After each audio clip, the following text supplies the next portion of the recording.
The Nutcracker and the Mouse King by E.T.A. Hoffmann. Translated from the German by Major Alex Ewing. Chapter 1. Christmas Eve.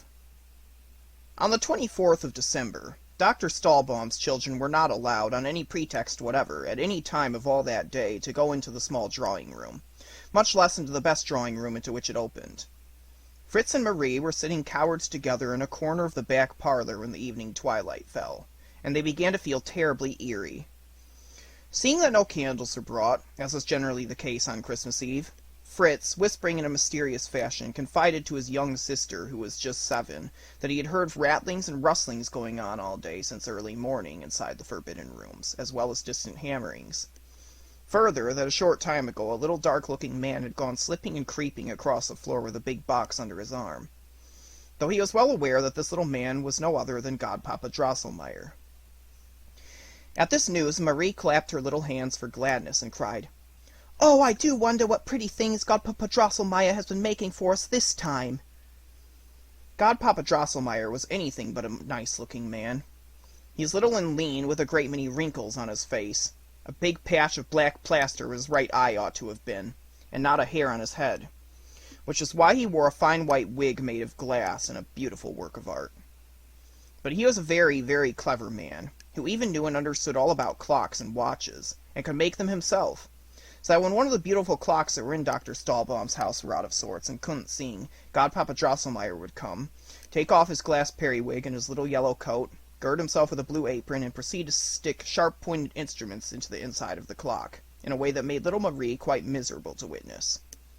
However, this didn't really hurt the poor clock, which, on the contrary, would come to life again, and begin to whir and sing and strike as merrily as ever, which caused everybody the greatest satisfaction. Of course, whenever he came, he always brought something delightful in his pockets for the children. Perhaps a little man who would roll his eyes and make bows and scrapes most comic to behold, or a box out of which a little bird would jump, or something else of the kind. But for Christmas he always had some specially charming piece of ingenuity provided, something which would cost him infinite pains and labor, for which reason it was always taken away and put by with the greatest care by the children's parents. "Oh, what can Godpapa Drosselmeyer have been making for us this time?" Marie cried, as we have said.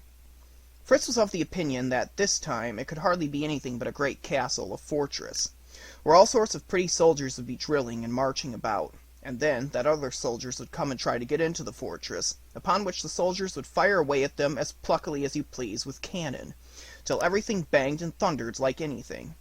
"No, no," Marie said. "Godpapa Drosselmeyer once told me about a beautiful garden with a great lake in it, and beautiful swans swimming about with great gold collars, singing lovely music. And then a lovely little girl comes down through the garden to the lake, and calls the swans and feeds them with shortbread and cake." "Swans don't eat cake and shortbread!" Fritz cried, rather rudely, with masculine superiority.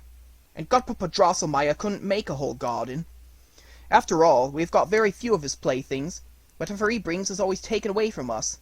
So I like the things Papa and Mamma give us much better. We keep them all right ourselves, and can do what we like with them." The children went on discussing as to what he might have in store for them this time.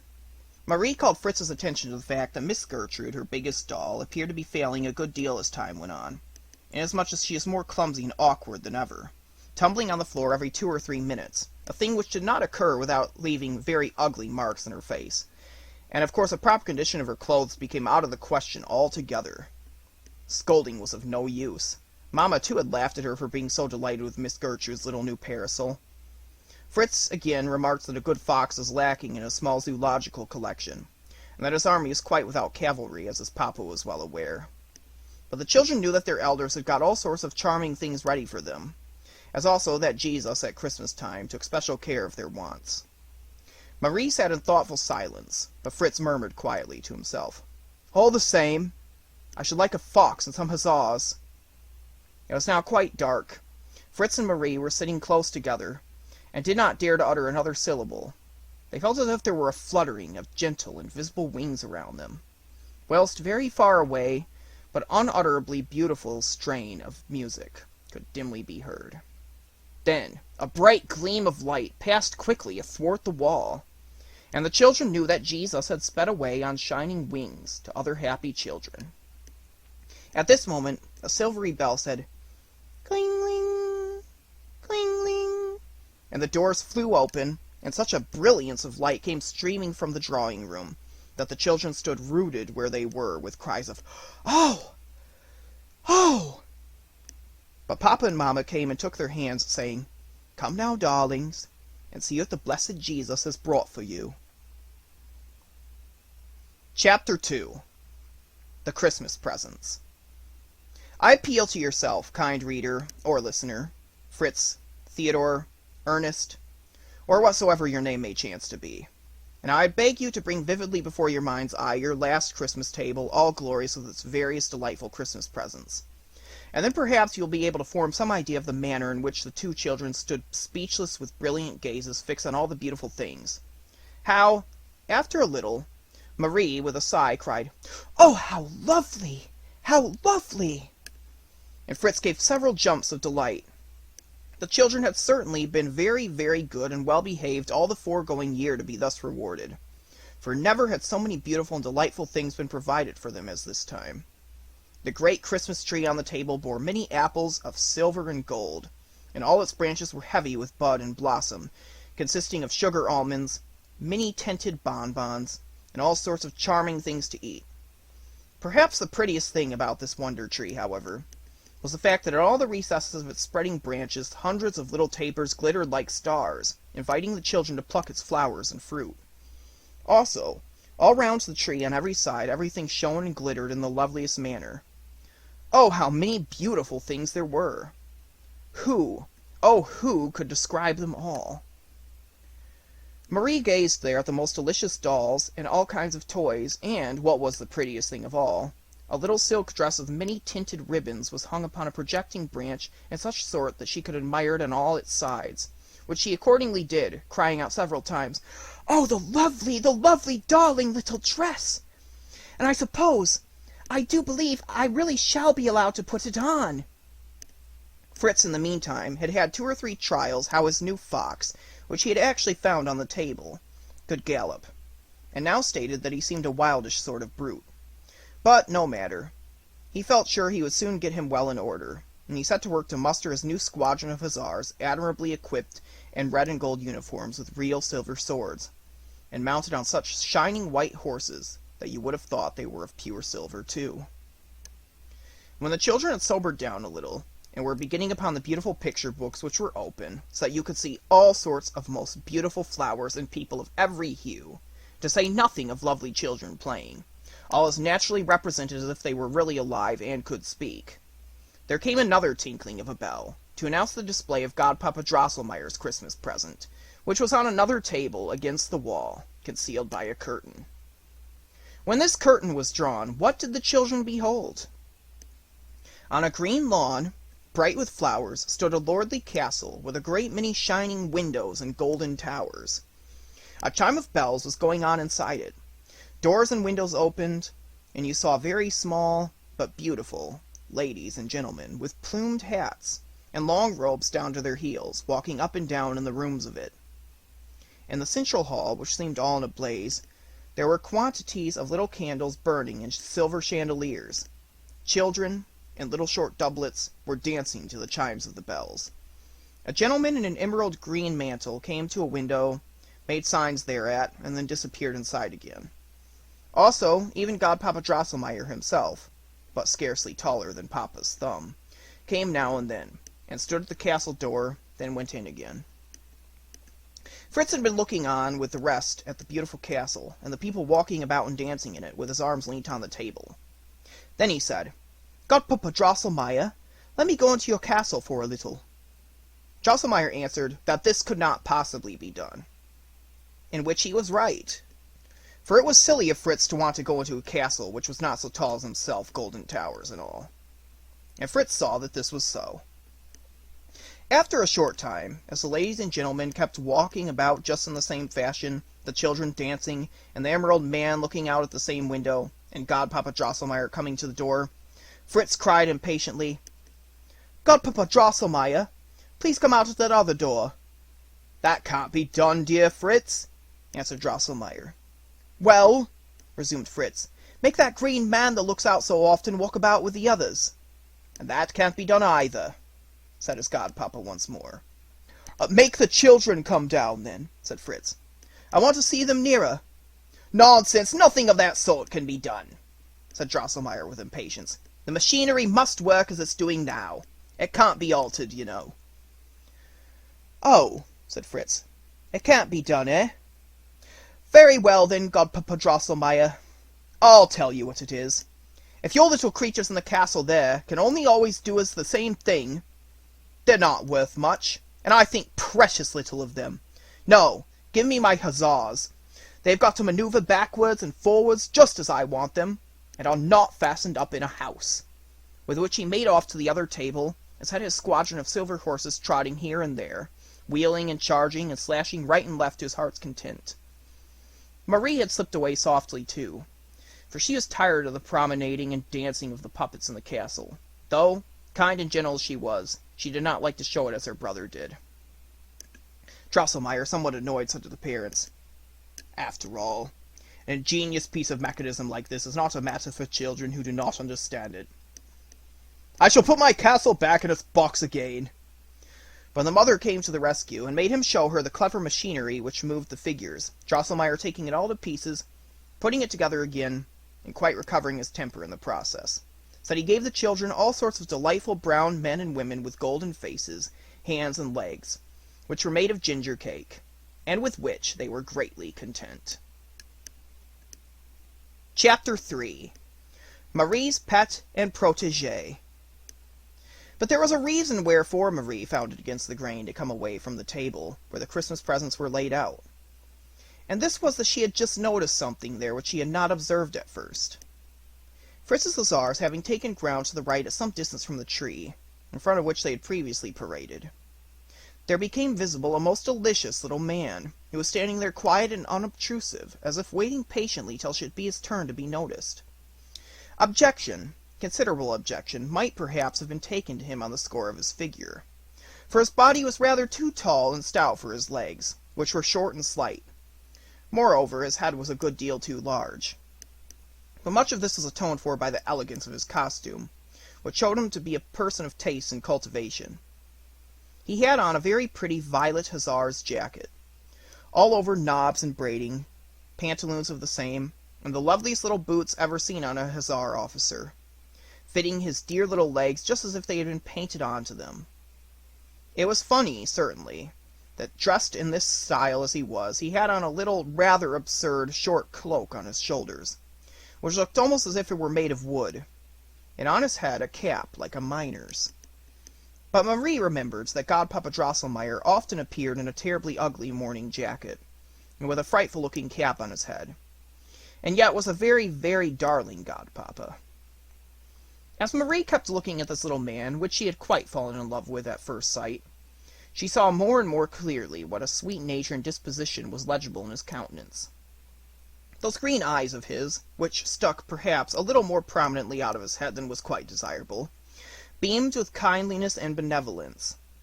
It was one of his beauties, too, that his chin was set off with a well-kept beard of white cotton, as this drew attention to the sweet smile which his bright red lips always expressed. "Oh, papa, dear!" cried Marie at last. "Whose is that most darling little man beside the tree?" "Well," was the answer, "that little fellow is going to do plenty of good service for all of you. He's going to crack nuts for you, and he is to belong to Louisa just as much as to you and Fritz." With which Papa took him up from the table, and on lifting the end of his wooden cloak, the little man opened his mouth wider and wider, displaying 2 rows of very white, sharp teeth. Marie, directed by her father, put a nut into his mouth, and crack! He had bitten it in 2 so that the shells fell down, and Marie got the kernel. So then it was explained to all that this charming little man belonged to the Nutcracker family, and was practicing the profession of his ancestors. "And," said Papa, "as friend Nutcracker seems to have made such an impression on you, Marie, he shall be given over to your special care and charge, though, as I said, Louisa and Fritz ought to have the same right to his services as you." Marie took him into her arms at once, and made him crack some more nuts, but she picked out all the smallest, said he might not have to open his mouth so terribly wide, because that was not nice for him.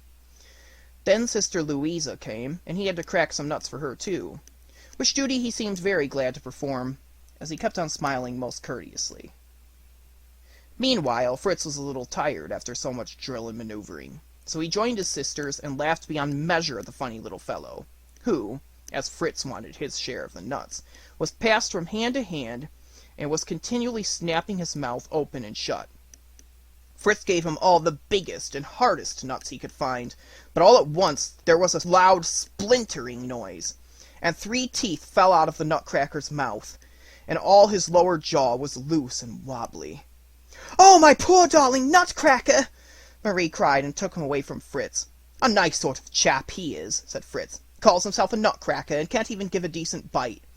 Doesn't seem to know much about his business. Hand him over here, Marie. I'll keep him biting nuts if he drops all the rest of his teeth and his jaw into the bargain. What's the good of a chap like him?" "No, no!"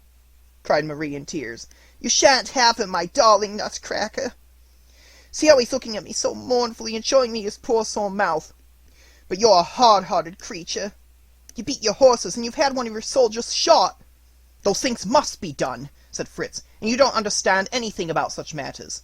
But Nutcracker's just as much mine as yours, so hand him over." Marie began to cry bitterly, and wrapped the wounded Nutcracker quickly up in her little pocket-handkerchief. Papa and Mama came with Drosselmeyer, who took Fritz's part, to Marie's regret. But Papa said, "I have put Nutcracker in Marie's special charge, and as he seems to have need just now of her care, she has full power over him, and nobody else has anything to say in the matter. And I'm surprised that Fritz should expect further service from a man wounded in the execution of his duty. As a good soldier, he ought to know better than that." Fritz was much ashamed, and troubling himself no further as to nuts or Nutcrackers, crept off to the other side of the table, where his hussars, having established the necessary outputs and vedettes, were bivouacking for the night. Marie got Nutcracker's lost teeth together, bound a pretty white ribbon taken from her dress about his poor chin, and then wrapped the poor little fellow, who was looking very pale and frightened, more tenderly and carefully than before in her handkerchief. Thus she held him, rocking him like a child in her arms as she looked at the picture books. She grew quite angry, which was not usual with her, with Godpapa Drosselmeyer, because he laughed so, and kept asking how she could make such a fuss about an ugly little fellow like that. That odd and particular likeness to Drosselmeyer, which had struck her when she saw Nutcracker at first, occurred to her mind again now, and she said with much earnestness, "Who knows, Godpapa, if you were to be dressed the same as my darling Nutcracker, and had on the same shining boots, who knows whether you mightn't look almost as handsome as he does?" Marie did not understand why Papa and Mama laughed so heartily, nor why Godpapa Drosselmeyer's nose got so red, nor why he did not join so much in the laughter as before. Probably there was some special reason for these things.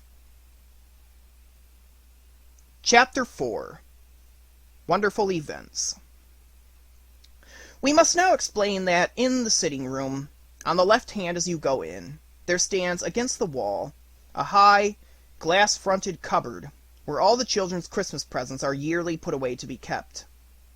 Louisa, the elder sister, was still quite little when her father had this cupboard constructed by a very skillful workman, who had put in it such transparent panes of glass, and altogether made the whole affair so splendid, that the things, when inside it, looked almost more shining and lovely than when one actually had them in one's hands. And the upper shelves, which were beyond the reach of Fritz and Marie, were stowed Godpapa Drosselmeyer's works of art. Immediately under them was the shelf for the picture books.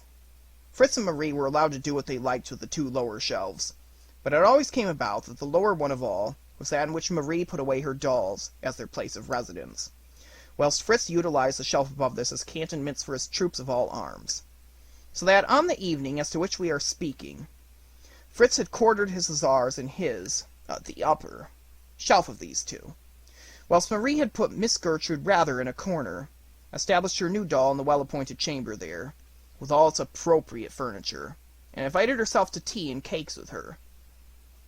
This chamber was splendidly furnished, everything on a first-rate scale, and in good and admirable style, as I have already said. And I don't know if you, my observant reader, have the satisfaction of possessing an equally well-appointed room for your dolls. A little beautifully flowered sofa, a number of the most charming little chairs, a nice little tea table, and, above all, a beautiful little white bed where your pretty darling of dolls go to sleep. All of this was in a corner of the shelf, the walls of which in this part had beautiful little pictures hanging on them. And you may well imagine that, in such a delightful chamber as this, the new doll, whose name, as Marie had discovered, was Miss Clara, thought herself extremely comfortably settled, and remarkably well off. It was getting very late, not so very far from midnight, indeed, before the children could tear themselves away from all those Yuletide fascinations, and Godpapa Drosselmeyer had been gone a considerable time. They remained riveted beside the glass cupboard, although their mother several times reminded them that it was long after bedtime. "Yes," said Fritz, "I know well enough that these poor fellows," meaning his hussars, "are tired enough, and awfully anxious to tune in for the night. Though as long as I am here, not a man-jack of them dares to nod his head." With which he went off. But Marie earnestly begged for just a little while longer, saying she had such a number of things to see to, and promising that as soon as ever she had got them all settled, she would go to bed at once. Marie was a very good and reasonable child, and therefore her mother allowed her to remain for a little longer with her toys. But lest she should be too much occupied with her new doll and the other playthings as to forget to put out the candles which were lighted all round on the wall sconces, she herself put them all out, leaving merely the lamp which hung from the ceiling to give a soft and pleasant light. "Come soon to your bed, Marie, or you'll never be up in time for the morning," cried her mother as she went away into the bedroom. As soon as Marie was alone, she set rapidly to work to do the thing which was chiefly at her heart to accomplish, and which, though she scarcely knew why, she somehow did not like to set about in her mother's presence. She had been holding Nutcracker wrapped in the handkerchief carefully in her arms all this time, and she now laid him softly down on the table, gently unrolled the handkerchief, and examined his wounds. Nutcracker was very pale, but at the same time he was smiling with a melancholy and pathetic kindliness that went straight to Marie's heart. "Oh, my darling little Nutcracker," said she very softly, "don't you be vexed because Brother Fritz has hurt you so. He didn't mean it, you know. He's only a little bit hardened with his soldiering and all that. But he's a good nice boy, I can assure you. And I'll take the greatest care of you, and nurse you, till you're quite better and happy again. And your teeth shall be put in again for you, and your shoulder set right. Godpapa Drosselmeyer will see to that. He knows how to do things of the kind." Marie could not finish what she was going to say, because at the mention of Godpapa Drosselmeyer, friend Nutcracker made a most horrible, ugly face. A sort of green sparkle of much sharpness seemed to dart out of his eyes. This was only for an instant, however, and just as Marie was going to be terribly frightened, she found that she was looking at the very same nice, kindly face, with the pathetic smile which she had seen before, and she saw plainly that it was nothing but some draught of air making the lamp flicker that had seemed to produce the change. "Well," she said, "I certainly am a silly girl to be so easily frightened, and think that a wooden doll could make faces at me. But I'm too fond, really, of Nutcracker, because he's so funny, and so kind and nice, and so he must be taken the greatest care of, and properly nursed till he's quite well." With which she took him in her arms again, approached the cupboard, and kneeling down beside it, said to her new doll, "I'm going to ask a favor of you, Miss Clara, that you will give up your bed to this poor, sick, wounded Nutcracker, and make yourself comfortable as you can on the sofa here. Remember that you are quite well and strong yourself, or you wouldn't have such fat red cheeks, and that there are very few dolls indeed who have as comfortable a sofa as this to lie upon." Miss Clara, in her Christmas full dress, looked very grand and disdainful, and said not so much as "Muck." "Very well," said Marie. "Why should I make such a fuss and stand on any ceremony?" She took the bed and moved it forward, laid Nutcracker carefully and tenderly down on it, wrapped another pretty ribbon, taken from her own dress, about his hurt shoulder, and drew the bedclothes up to his nose. "But he shan't stay with that nasty Miss Clara," she said, and moved to the bed with Nutcracker in it up to the upper shelf, so that it was placed near the village in which Fritz's hussars had their cantonments. She closed the cupboard, and was moving away to go to bed when... Listen, children. There began a low, soft rustling and rattling, and a sort of whispering noise, all round, in all directions, from all quarters of the room, behind the stove, under the chairs, behind the cupboards. The clock on the wall warned louder and louder. But it could not strike. Marie looked at it, and saw that the big gilt owl, which was on the top of it, had drooped its wings so that they covered the whole of the clock, and had stretched its cat-like head with the crooked beak a long way forward. And the warning kept growing louder and louder with distinct words. "Clocks, clocky, stop ticking. No sound, but cautious warning. Mousy King's ears are fine. Only sing. Boom, boom. Sing the oldest song of doom. Boom, boom. Bells go chime. Soon rings out the fated time." And then came boom, boom, quite hoarsely and smothered, 12 times. Marie grew terribly frightened, and was going to rush away as best she could, when she noticed that Godpapa Drosselmeyer was up on the clock, instead of the owl, with his yellow coat-tails hanging down on both sides, like wings. But she manned herself, and called out in a loud voice of anguish, "Godpapa! Godpapa! What are you up there for? Come down to me, and don't you frighten me so terribly, you naughty, naughty Godpapa Drosselmeyer!" But then there began a sort of wild kickering and queaking, everywhere, all about, and presently there was a sound as of running and trotting, and of thousands of little feet behind the walls, and thousands of little lights began to glitter out between the chinks of the woodwork. But they were not lights. No, no. Little glittering eyes. And Marie became aware that everywhere mice were peeping and squeezing themselves out through every chink. Presently they were trotting and galloping in all directions over the room, orderly bodies continually increasing of mice, forming themselves into regular troops and squadrons, in good order, just as Fritz's soldiers did when maneuvers were going on.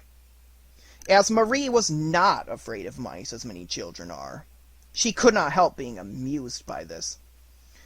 And her first alarm had nearly left her, when suddenly there came such a sharp and terrible piping noise that the blood ran cold in her veins. Ah, what did she see then? Well, truly, kind reader, I know that your heart is in the right place, just as much as my friend Field Marshal Fritz's is in himself.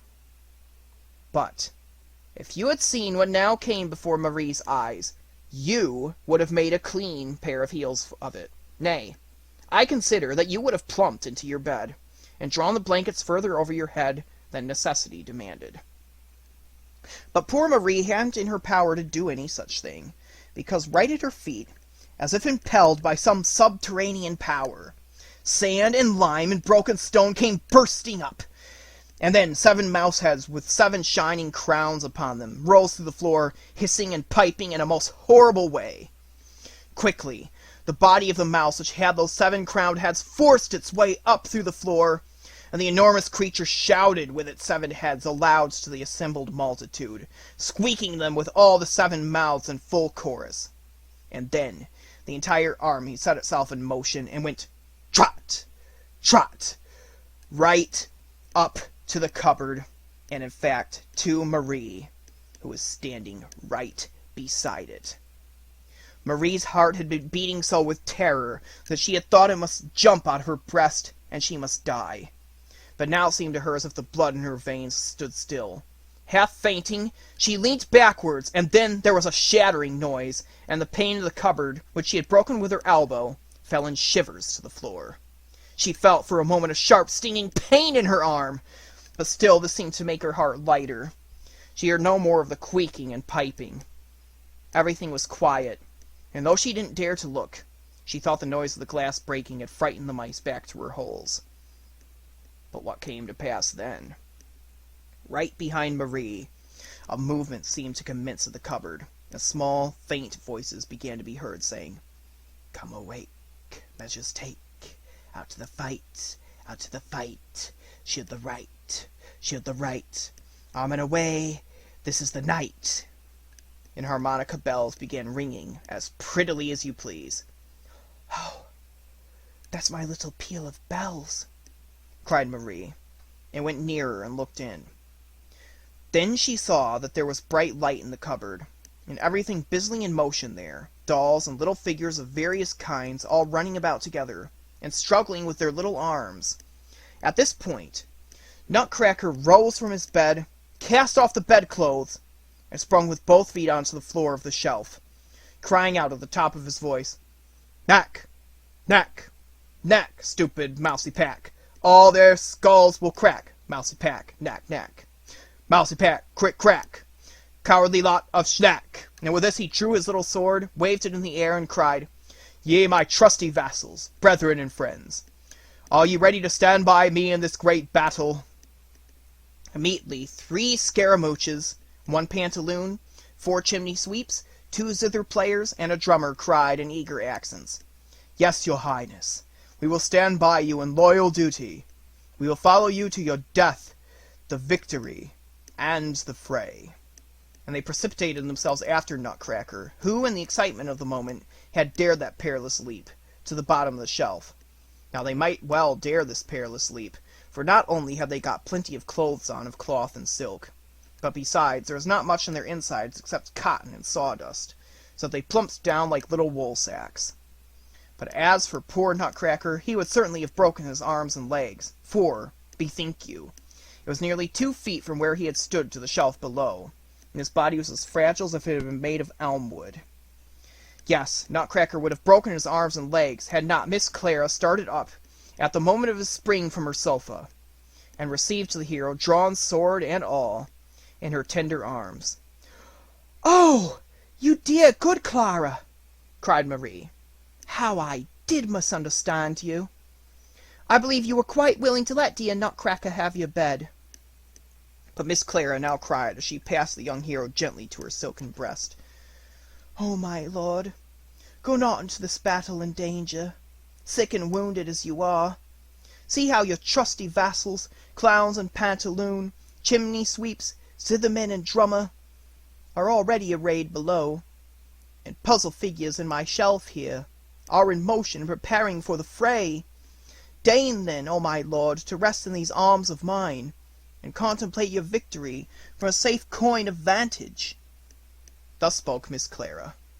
But Nutcracker behaved so impatiently and kicked so with his legs that Clara was obliged to put him down on the shelf in a hurry. However, he at once sank gracefully on one knee and expressed himself as follows. "O lady, the kind protection and aid which you have afforded me will ever be present to my heart, in battle and in victory." On this, Miss Clara bowed herself so as to be able to take hold of him by his arms, raised him gently up, quickly loosed her girdle, which was ornamented with many spangles, and would have placed it about his shoulders. But the little man drew himself swiftly 2 steps back, laid his hand upon his heart, and said with much solemnity, "O lady, do not bestow this mark of your favor upon me, for—" He hesitated, gave a deep sigh, took the ribbon with which Marie had bound him from his shoulders, pressed it to his lips, put it on as cognizance for the fight, and, waving his glittering sword, sprang like a bird over the ledge of the cupboard down to the floor. You will observe, kind reader, that Nutcracker, even before he really came to life, had felt and understood all Marie's goodness and regard. And that was because of his gratitude and devotion to her, that he would not take, or wear even, a ribbon of Miss Clara's, although it was exceedingly pretty and charming. This good, true-hearted Nutcracker preferred Marie's much commoner and more unpretending token. But what is going to happen now? At the moment when Nutcracker sprang down, the squeaking and piping commenced again worse than ever. Alas, under the big table, the hordes of the mouse army had taken up position, densely massed, under the command of the terrible mouse of the 7 heads. So what is to be the result? Chapter 5. The Battle. "Beat the General, trusty vassal drummer!" cried Nutcracker very loud, and immediately the drummer began to roll his drum in the most splendid style, so that the windows of the glass cupboard rattled and resounded. Then there began a cracking and a clattering inside, and Marie saw all the lids of the boxes in which Fritz's army were quartered bursting open, and the soldiers all came out and jumped down to the bottom shelf, where they formed up in good order. Nutcracker hurried up and down the ranks, speaking words of encouragement. "There's not a dog of a trumpeter taking the trouble to sound a call," he cried in a fury. Then he turned to the pantaloon, who was looking decidedly pale, and wobbling his long chin a good deal, said in a tone of solemnity, "I know how brave and experienced you are, General. What is essential here, as a rapid comprehension of the situation and immediate utilization of the passing moment. I entrust you with the command of the cavalry and artillery. You can do without a horse. Your own legs are strong, and you can gallop on them as fast as is necessary. Do your duty." Immediately Pantaloon put his long, lean fingers to his mouth, and gave such a piercing crow that it rang as if 100 little trumpets had been sounding lustily. Then there began a tramping and a neighing in the cupboard, and Fritz's dragoons and cuirassiers, but above all, the new glittering hussars, marched out, and then came to a halt, drawn up on the floor. Then they marched past Nutcracker by regiments, with guidons flying and bands playing, after which they wheeled into line, and formed up at right angles to the line of march. Upon this, Fritz's artillery came rattling up, and formed action front in advance of the halted cavalry. Then went boom, boom, and Marie saw the sugar plums doing terrible execution throughout the thickly massed mouse battalions, which were powdered quite white by them and greatly put to shame. But a battery of heavy guns, which had taken up a strong position on Mamma's footstool, was what did the greatest execution. The boom, boom, boom kept up the murderous fire of gingerbread nuts into the enemy's ranks with most destructive effect, mowing the mice down in great numbers. The enemy, however, was not materially checked in his advance, and had even possessed himself of 1 or 2 of the heavy guns, when there came and Marie could scarcely see what was happening, for smoke and dust. But this much is certain, that every corps engaged fought with the utmost bravery and determination, and it was for a long time doubtful which side would gain the day. The mice kept on developing fresh bodies of their forces, as they were advanced to the scene of action. Their little silver balls, like pills in size, which they delivered with great precision, their musketry practice being specially fine, took effect even inside the glass cupboard. Miss Clara and Miss Gertrude ran up and down in utter despair, wringing their hands and loudly lamenting. "Must I, the very loveliest doll in all the world, perish miserably in the very flower of my youth?" cried Miss Clara. "Oh, was it for this," wept Miss Gertrude, "that I have taken such pains to conserve in myself all these years? Must I be shot here in my own drawing-room after all?" On this they fell into each other's arms, and howled so terribly that you could hear them above all the din of the battle. For you have no idea of the hurly-burly that went on now, dear auditor. It went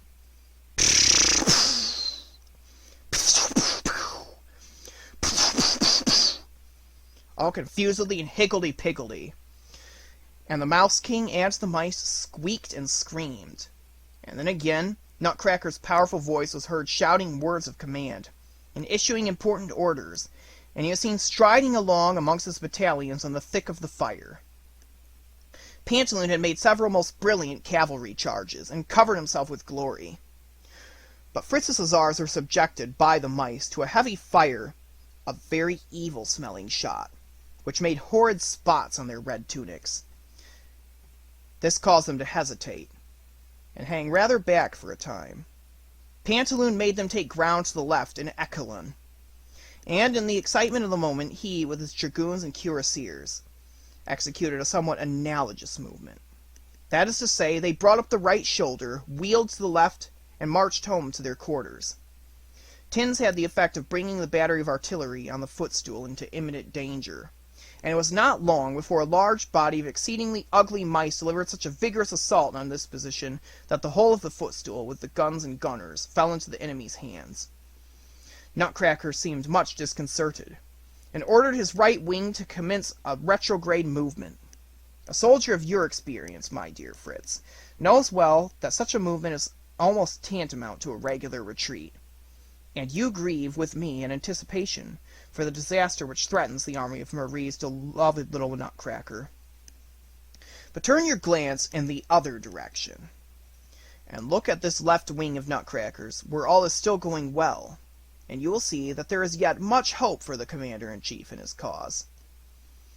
During the hottest part of the engagement, masses of mouse cavalry had been quietly debouching from under the chest of drawers, and had subsequently made a most determined advance upon the left wing of Nutcracker's force, uttering loud and horrible squeakings. But what a reception they met with! Very slowly, as the nature of the terrain necessitated, for the ledge of the bottom of the cupboard had to be passed, the regiment of motto figures, commanded by 2 Chinese emperors, advanced and formed square. These fine, brilliantly uniformed troops, consisting of gardeners, Tyrolese, Tunguses, hairdressers, harlequins, cupids, lions, tigers, unicorns, and monkeys, fought with the utmost courage, coolness, and steady endurance.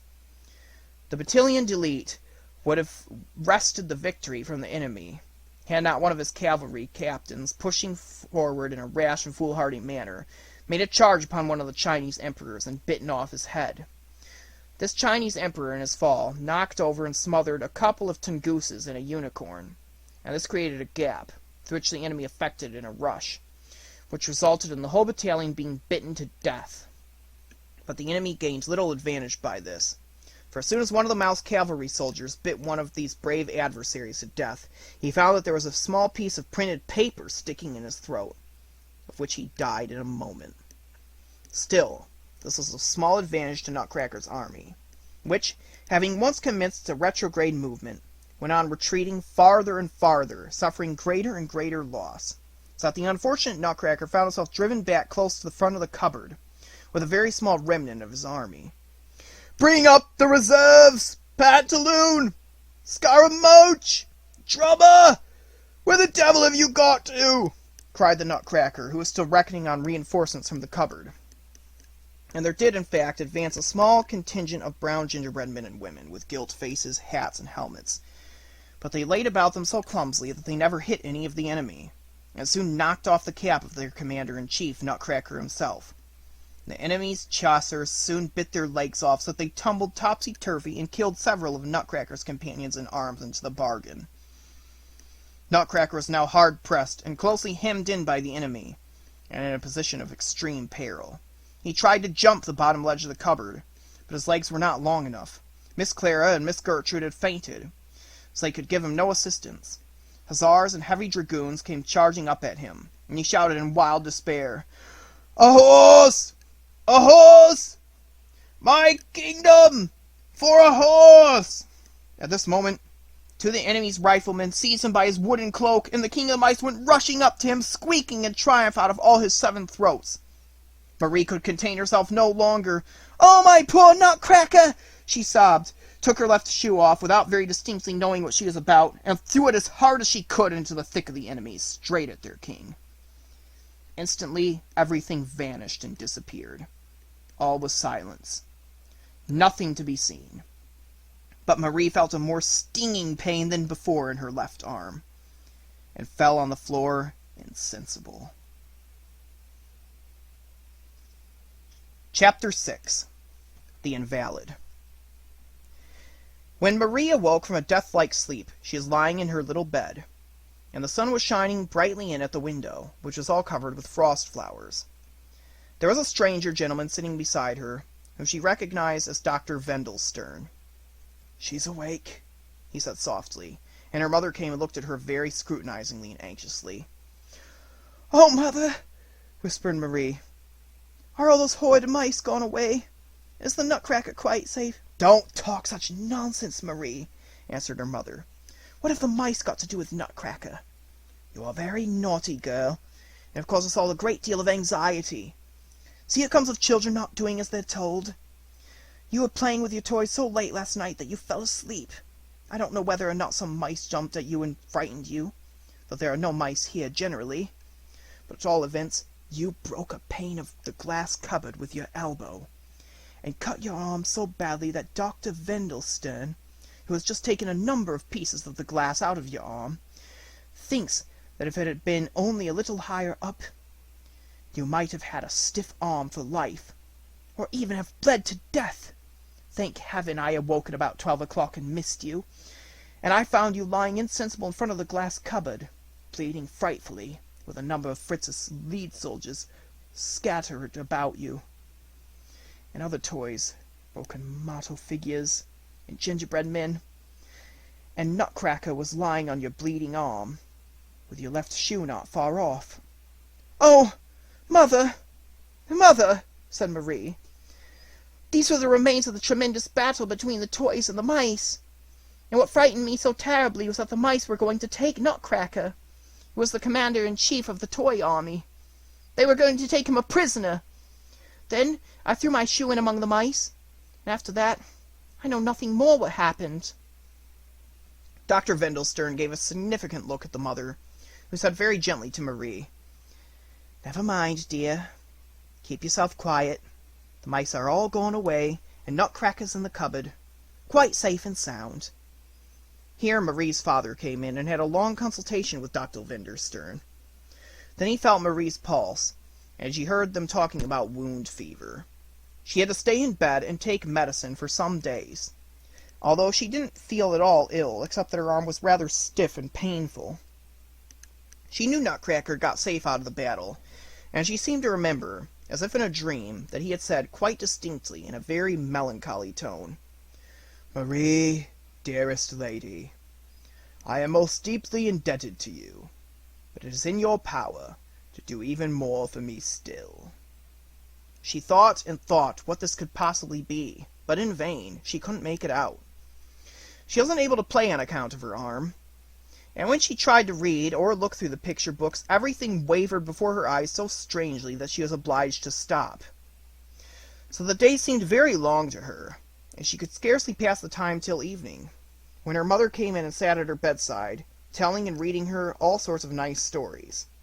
She had just finished telling her the story of Prince Facardine, when the door opened and in came Godpapa Drosselmeyer, saying, I've come to see with my own eyes how Marie's getting on. When Marie saw Godpapa Drosselmeyer in his little yellow coat, the scene of the night when Nutcracker lost the battle with the mice came so vividly back to her that she couldn't help crying out, Oh, Godpapa Drosselmeyer, how nasty you were! I saw you quite well when you were sitting on the clock, covering it all over with your wings, to prevent it from striking and frightening the mice. I heard you quite well when you called the Mouse King. Why didn't you help Nutcracker? Why didn't you help me, you nasty godpapa? It's nobody's fault but yours that I'm lying here with a bad arm. Her mother, in much alarm, asked what she meant, but Drosselmeyer began making extraordinary faces and said, in a snarling voice, like a sort of chant in monotone, Pendulums could only rattle, couldn't tick, near a click. All the clockies stopped their ticking, no more clicking. Then they all struck loud cling-clang. Dollies, don't your heads down hang. Hink and hank and honk and hank. Doll girls, don't your heads down hang. Cling and ring, the battle's over. Nutcracker all safe in clover. Comes the owl on downy wing. Scares away the mouse is king. Pack and pick and pook. Clocks bim boom, krr. Pendulums must click again. Tick and tack, krr and brr, prr and purr. Marie fixed wide eyes of terror upon Godpapa Drosselmeyer, because he was looking quite different, and far more horrid than usual. He was jerking his right arm backwards and forwards as if he were some puppet moved by a handle. She was beginning to grow terribly frightened at him when her mother came in, and Fritz, who had arrived in the meantime, laughed heartily, crying, Why, Godpapa, You are going on funnily. You're just like my old jumping jack that I threw away last month. But the mother looked very grave and said, This is the most extraordinary way of going on, Mr. Drosselmeyer. What can you mean by it? My goodness, said Drosselmeyer, laughing. Did you never hear my nice watchmaker's song? I used to sing it to little invalids like Marie. Then he hastened on to sit down beside Marie's bed and said to her, Don't be vexed with me because I didn't gouge out all the Mouse King's 14 eyes. That couldn't be managed exactly, but to make up for it, here's something which I know will please you greatly. He dived into one of his pockets, and what he slowly brought out of it was Nutcracker, whose teeth he had put in again quite firmly, and set his broken jaw completely to rights. Marie shouted for joy, and her mother laughed and said, Now you can see for yourself how nice Godpapa Drosselmeyer is to your Nutcracker. But you must admit, Marie, said her godpapa, that Nutcracker is far from being what you might call a handsome fellow, and you can't say he has a pretty face. If you like, I'll tell you how it was that the ugliness came to his family, and has been handed down in it from one generation to another. Did you ever hear about the Princess Pirlipat, the witch Mouserinks, and the clever clockmaker? I say, Godpapa Drosselmeyer, interrupted Fritz at this juncture, you've put poor Nutcracker's teeth in again, all right, and his jaw isn't as wobbly as it used to be. But what's become of his sword? Why haven't you given him his sword? Oh, cried Drosselmeyer, annoyed. You must always be bothering and finding fault with something or other, boy. What have I to do with Nutcracker's sword? I put his mouth to rights for him. He must look out for a sword for himself. Yes, said Fritz. So he must, of course, if he's the right sort of fellow. So tell me, Marie, continued Drosselmeyer, if you know the story of Princess Pirlipat. Oh, no, said Marie. Tell it to me, please, do tell it to me. I hope it won't be as strange and terrible as your stories generally are, said her mother. Oh, no, nothing of the kind, said Drosselmeyer. On the contrary, it's quite a funny story which I'm going to have the honor of telling this time. Go on, then, do tell it to us, cried the children. And Drosselmeyer continued as follows. Chapter 7. The Story of the Hard Nut. Part 1. Pirlipat's mother was a king's wife, so that, of course, she was a queen, and Pirlipat herself was a princess by birth as soon as ever she was born. The king was quite beside himself with joy over his beautiful little daughter as she lay in her cradle, and he danced round and round upon one leg, crying again and again, Hurrah, hurrah, hip, hip, hurrah! Did anybody ever see anything so lovely as my little Pirlipat? And all the ministers of state, and the generals, the presidents, and the officers of the staff danced about on one leg as the king did, and cried as loud as they could, No, no, never! Indeed, there's no denying that a lovelier baby than Princess Pirlipat was never born since the world began. Her little face looked as if it were woven of the most delicate white and rose-colored silk. Her eyes were of sparkling azure, and her hair all in little curls like threads of gold. Moreover, she had come into the world with 2 rows of little pearly teeth, with which, 2 hours after her birth, she bit the Lord High Chancellor in the fingers, when he was making a careful examination of her features, so that he cried, Oh, Gemini! quite loud. There are persons who assert that, Oh dear, was the expression he employed, and opinions are still considerably divided on this point. At all events, she bit him in the fingers, and the realm learned, with much gratification, that both intelligence and discrimination dwelt within her angelical little frame. All was joy and gladness, as I have said, save that the queen was very anxious and uneasy. Nobody could tell why. One remarkable circumstance was that she had Pirlipat's cradle most scrupulously guarded. Not only were there lifeguardsmen always at the doors of the nursery, but, over and above the 2 head nurses close to the cradle, there always had to be 6 other nurses all round the room at night. And what seemed rather a funny thing, which nobody could understand, was that each of these 6 nurses had always to have a cat in her lap, and to keep on stroking it all night long, so that it might never stop purring. It is impossible that you, my reader, should know the reason of all these precautions, but I do, and shall proceed to tell you at once.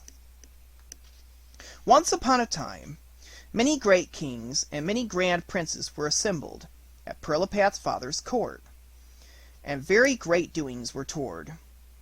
Tournaments, theatricals, and state balls were going on the grandest scale, and the king, to show that he had no lack of gold and silver, made up his mind to make a good hole in the crown revenues for once, and launch out regardless of expense. Wherefore, having previously ascertained privately from the state headmaster cook that the court magician had indicated a propitious hour for pork butching, he resolved to give a grand pudding and sausage banquet. He jumped into a state carriage, and personally invited all the kings and the princes to a basin of soup merely, that he might enjoy their astonishment at the magnificence of the entertainment. Then he said to the queen very graciously, "My darling, you know exactly how I like my puddings and sausages." The queen quite understood what this meant. It meant that she should undertake the important duty of making the puddings and the sausages herself, which was a thing she had done on 1 or 2 previous occasions. So, the Chancellor of the Exchequer was ordered to issue out of store the great golden sausage kettle and the silver casseroles. A great fire of sandalwood was kindled. The queen put on her damask kitchen apron, and soon the most delicious aroma of pudding broth rose steaming out of the kettle. This sweet smell penetrated into the very council chamber. The king could not control himself. "Excuse me for a few minutes, my lords and gentlemen," he cried, rushed to the kitchen, embraced the queen, stirred in the kettle a little with his golden scepter, and then went back, easier in his mind, to the council chamber. The important juncture had now arrived when the fat had to be cut up into little square pieces and browned on silver spits. The ladies-in-waiting retired, because the queen, from motives of love and duty to her royal consort, thought it proper to perform this important task in solitude. But when the fat began to brown, a delicate little whispering voice made itself audible, saying, "Give me some of that fat, sister. I want some of it too. I am a queen as well as yourself. Give me some." The queen knew well who was speaking. It was Dame Mousey-Rings, who had been established in the palace for many years. She claimed relationship to the royal family, and she is queen of the realm of Mouselia herself, and lived with a considerable retinue of her own under the kitchen hearth. The queen was a kind-hearted, benevolent woman, and although she didn't exactly care to recognize Dame Mousey-Rings as a sister and a queen, she was willing, at this festive season, to spare her the tidbits she had mind to. So she said, "Come out then, Dame Mousey-Rings. Of course you shall taste my brown fat." So Dame Mousey-Rings came running out as fast as she could, held up her pretty little paws, and took morsel after morsel of the brown fat as the queen held them out to her.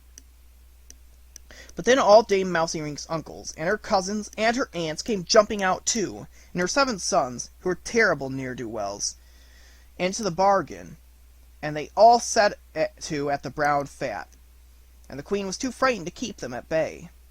Most fortunately, the mistress of the robes came in, and drove these importunate little visitors away, so that the little of the brown fat was left, and this, when the court mathematician and ex-senior wrangler of the university was called in, which he had to be on purpose, it was found possible by means of skillfully devised apparatus provided with special micrometer screws and so forth, to apportion and distribute amongst the whole of the sausages under construction. The kettle drums and the trumpets summoned all the great princes and potentates to the feast. They assembled in their robes of state, some of them on white palfreys, some in crystal couches. The king received them with much gracious ceremony, and took a seat at the head of the table with his crown on and his scepter in hand. Even during the serving of the white pudding course, it was observed that he turned pale, and raised his eyes to heaven, Sighs heaved his bosom. Some terrible inward pain was clearly raging within him, and when the black puddings were handed round, he fell back in his seat, loudly sobbing and groaning. Everyone rose from the table, and the court physician tried in vain to feel his pulse.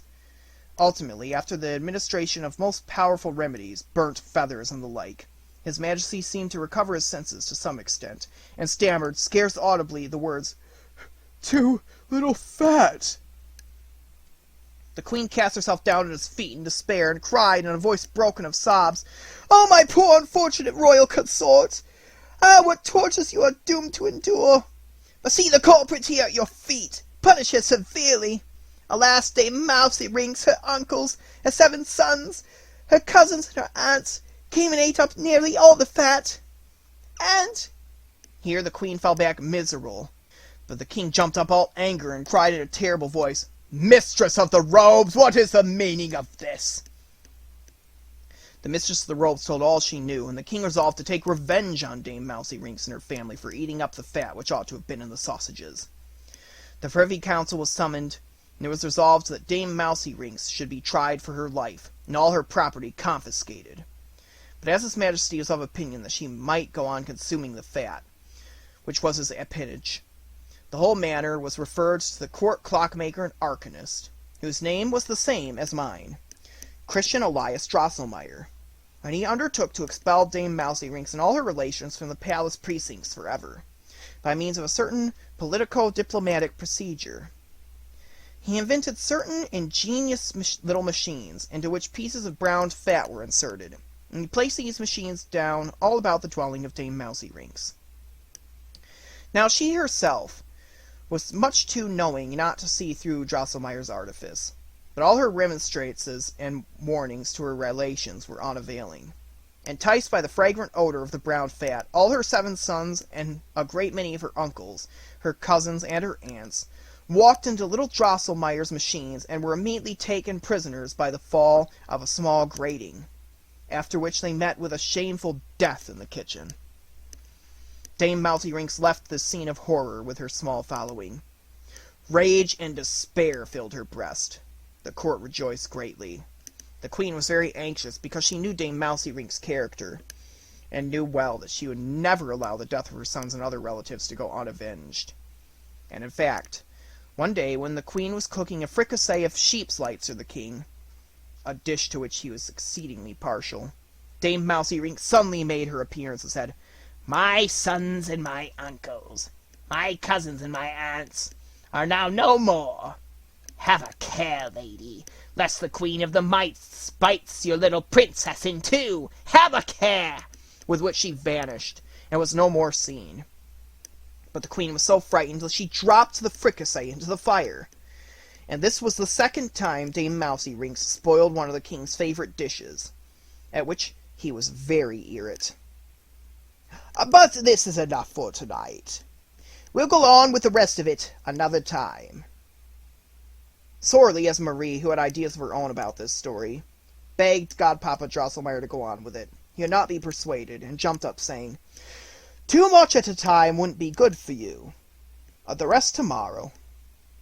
Just as Drosselmeyer was going out the door, Fritz said, "I say, Godpapa Drosselmeyer, was it really you who invented mouse-traps?" "How can you ask such silly questions?" cried his mother. But Drosselmeyer laughed oddly and said, "Well, you know I'm a clever clockmaker. Mousetraps had to be invented some time or other."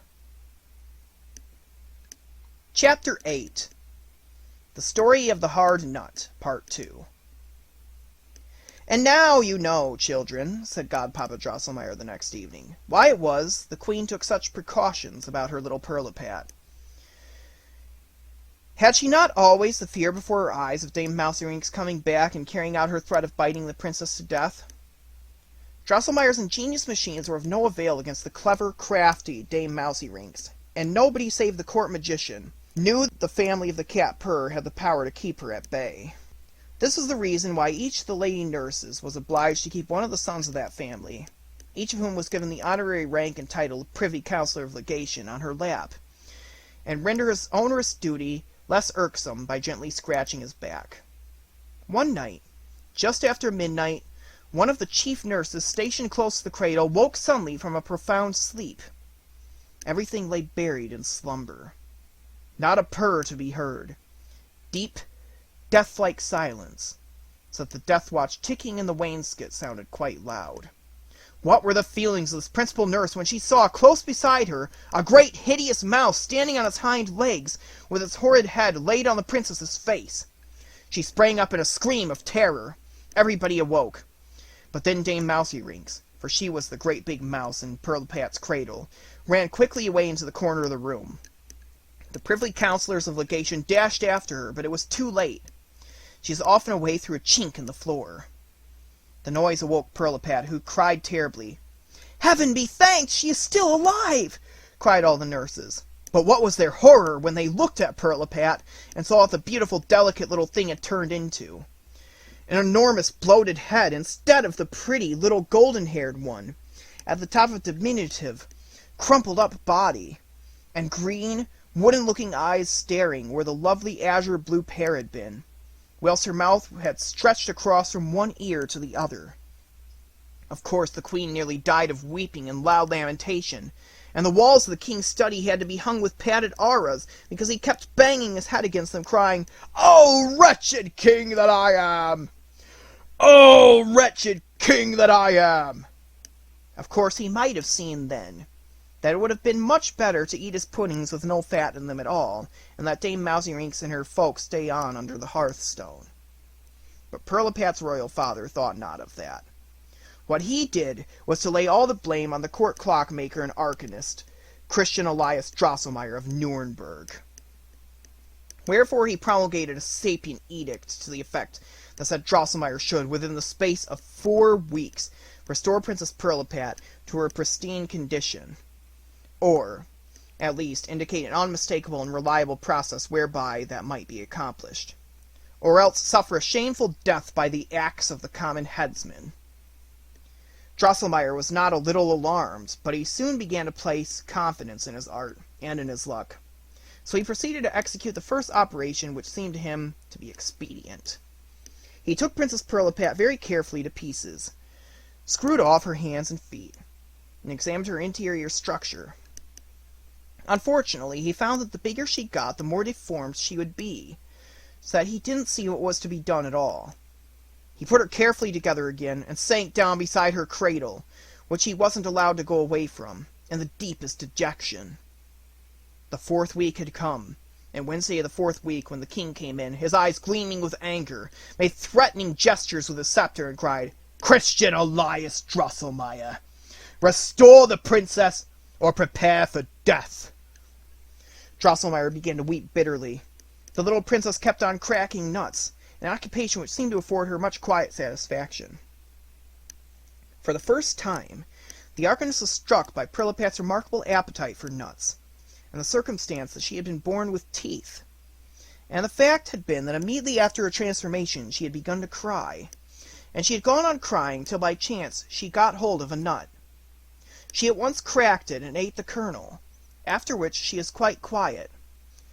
From that time her nurses found that nothing would do but to go on giving her nuts. "Oh, holy instinct of nature! Eternal, mysterious, inscrutable interdependence of things!" cried Drosselmeyer. "Thou pointest out to me the door of the secret. I will knock, and it shall be opened unto me." He at once begged for an interview with the court magician, and was conducted to him closely guarded.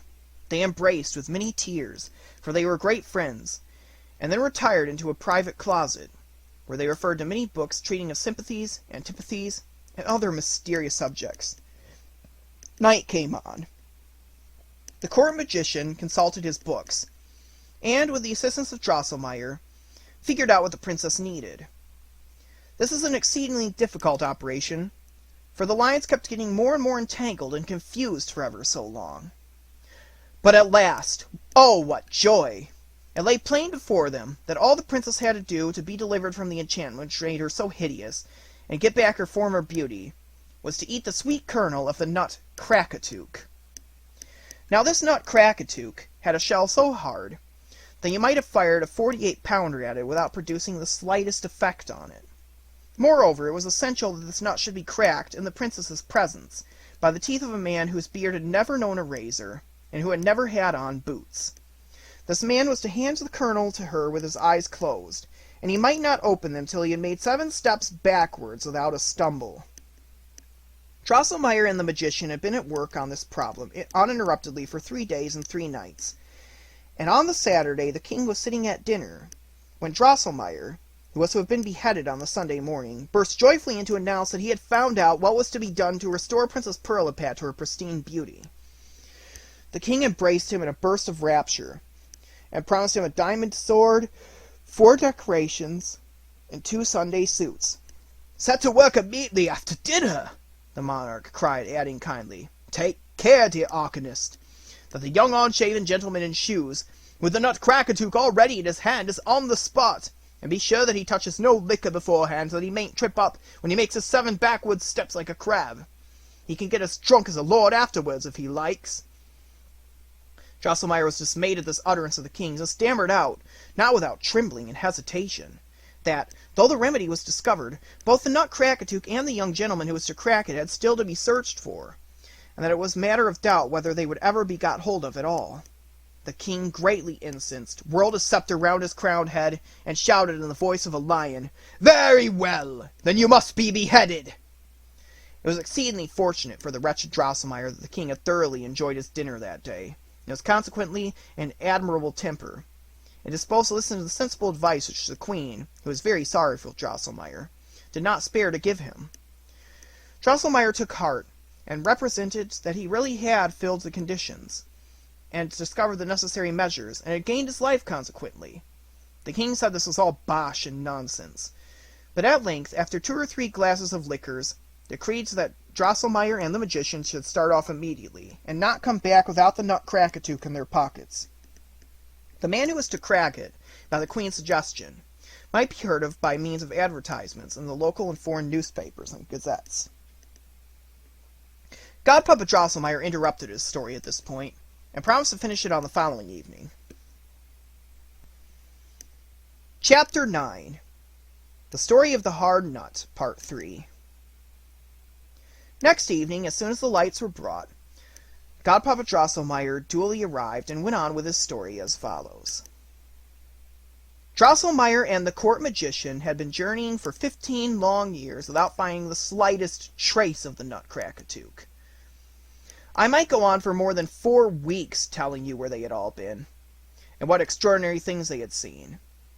I shall not do so, however, but merely mention that Drosselmeyer, in his profound discouragement, at last began to feel a most powerful longing to see his near native town of Nuremberg once again. And he was more powerfully moved by this longing than usual one day, when he happened to be smoking a pipe of canaster with his friend in the middle of a great forest in Asia, and he cried, "Oh, Nuremberg, Nuremberg, dear native town, he who still knows thee not, place of renown, though far he has travelled, and great cities seen, at London, and Paris, and Peterwadene, knoweth not what it is to be happy to be. Still must his longing heart languish for thee, O Nuremberg, exquisite town, where the houses have windows both upstairs and down." As Drosselmeyer lamented thus dolefully, the magician, seized with compassionate sympathy, began to weep and howl so terribly that he was heard throughout the length and breadth of Asia. But he collected himself again, wiped the tears from his eyes, and said, "After all, dearest colleague, why should we sit and weep and howl here? Why not come to Nuremberg? Does it matter a bat's farthing, after all, where and how we search for this horrible Nutcracker?"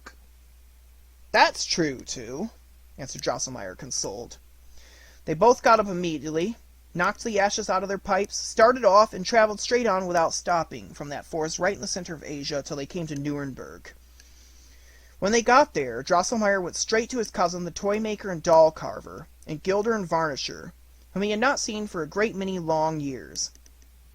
To him he told all the tale of Princess Pirlipat, Dame Mouseyrinks, and the Nutcracker, so that he clapped his hands repeatedly and cried in amazement, Dear me, cousin, these things are really wonderful.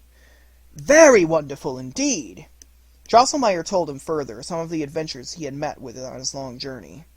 How he had spent 2 years in the court of the King of Dates. How the Prince of Almonds had expelled him with ignominy from his territory. How he had applied in vain to the Natural History Society at Squirreltown. In short, how he had been everywhere utterly unsuccessful in discovering the faintest trace of the Nutcracker. During this narrative, Christoph Zacharias had kept frequently snapping his fingers, twisting himself around on one foot, smacking with his tongue, etc.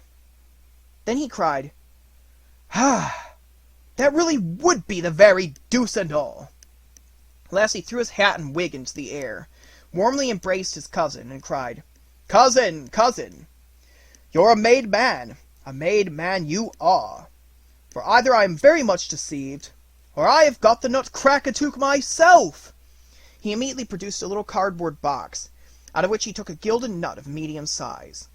"Look there," he said, showing this nut to his cousin. "The state of matters as regards this nut is this. Several years ago, at Christmas time, a stranger man came here with a sack of nuts, which he offered for sale. Just in front of my shop he got into a quarrel, and put the sack down the better to defend himself from the nut sellers of the place, who attacked him. Just then a heavily loaded wagon drove over the sack, and all the nuts were smashed but one.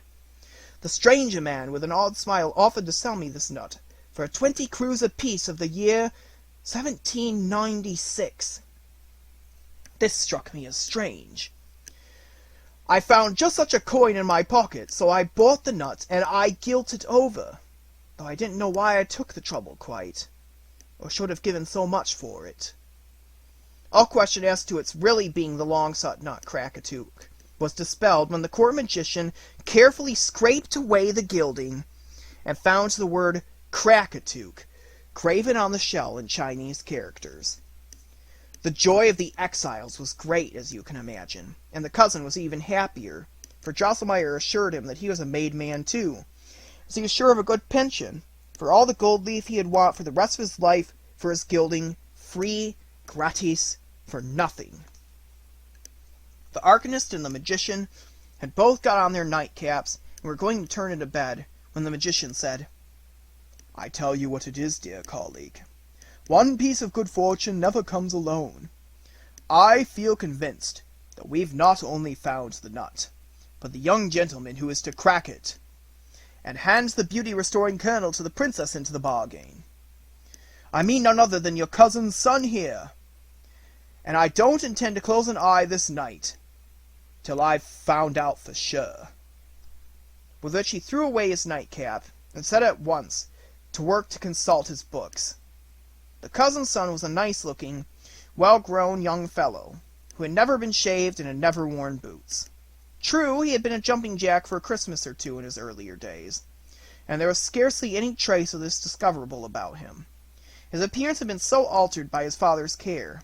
He had appeared last Christmas in a beautiful red coat with gold trimmings, a sword by his side, a hat under his arm, and a fine wig with a pigtail. Thus apparelled, he stood in his father's shop exceeding lovely to behold, and from his native gallantry he occupied himself in cracking nuts for the young ladies, who called him the handsome Nutcracker. Next morning the magician fell with much emotion into the arcanist's arms, crying, "This is the very man! We have got him! He is found! Only, dearest colleague, 2 things we must keep carefully in view.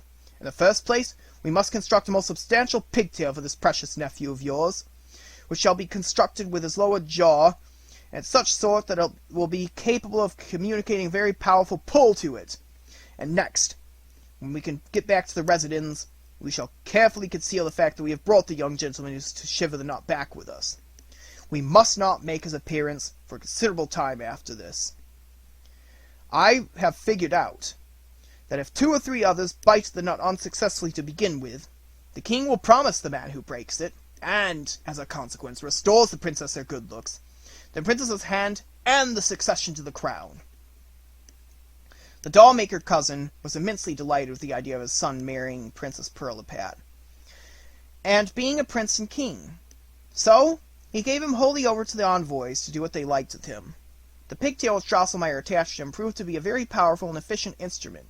as he exemplified by cracking the hardest of peach stones with the utmost ease. Drosselmeyer and the magician, having at once sent the news to the residents of the discovery of the Nutcracker, the necessary advertisements were put out in the newspapers. And by the time that our travelers got there, several nice young gentlemen, among whom there were princes even, had arrived, having sufficient confidence in their teeth to try to disenchant the princess. The ambassadors were horrified when they saw poor Pirlipat again. The diminutive body, with tiny hands and feet, was not big enough to support the great shapeless head. The hideousness of the face was enhanced by a beard like white cotton, which had grown about the mouth and chin. Everything had turned out as the court magician had said. One milksop and shoes after another bit his teeth and his jaws into agonies over the nut, without doing the princess the slightest good in the world. And then, when he was carried out on the verge of insensibility by the dentists who were in attendance on purpose, he would sigh, "Ah, that was a hard nut to crack!" Now when the king, in the anguish of his soul, had promised him who should disenchant the princess, his daughter in the kingdom, the charming, gentle young Drosselmeyer made his appearance, and begged to be allowed to make an attempt. None of the previous had pleased the princess so much. She pressed her little hands to her heart and sighed. "Ah, I hope it will be he who will crack the nut, and be my husband."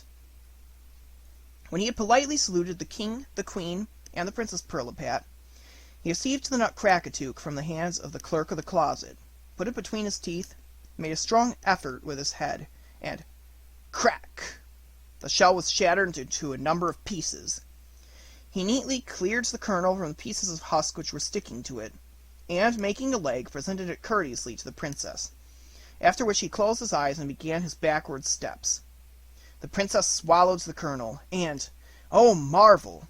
The monstrosity vanished, and in its place there stood a wonderfully beautiful lady, with a face which seemed woven of delicate lily white and rose-red silk, eyes of sparkling azure, and hair all in little curls like threads of gold. Trumpets and kettle-drums mingled in the sound of rejoicings of the populace. The king and all his court danced about on one leg, as they had done at Pirlipat's birth, and the queen had to be treated with eau de cologne, having fallen into a fainting fit from joy and delight.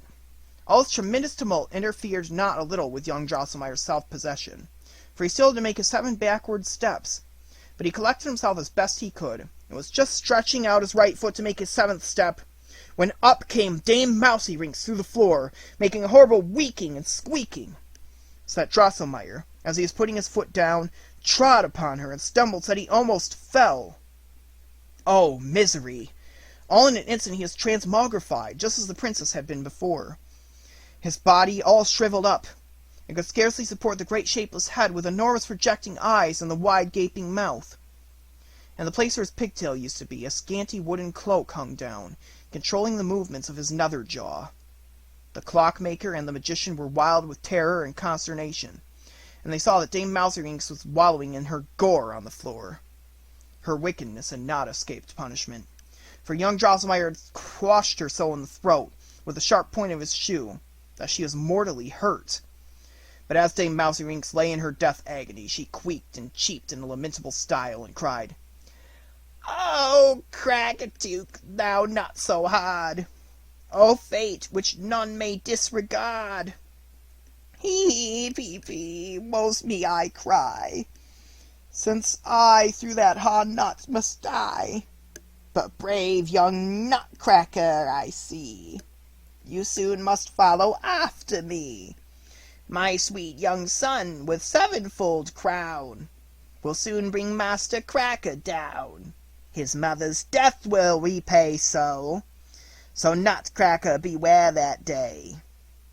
O life most sweet, I feebly cry, I leave you now, for I must die."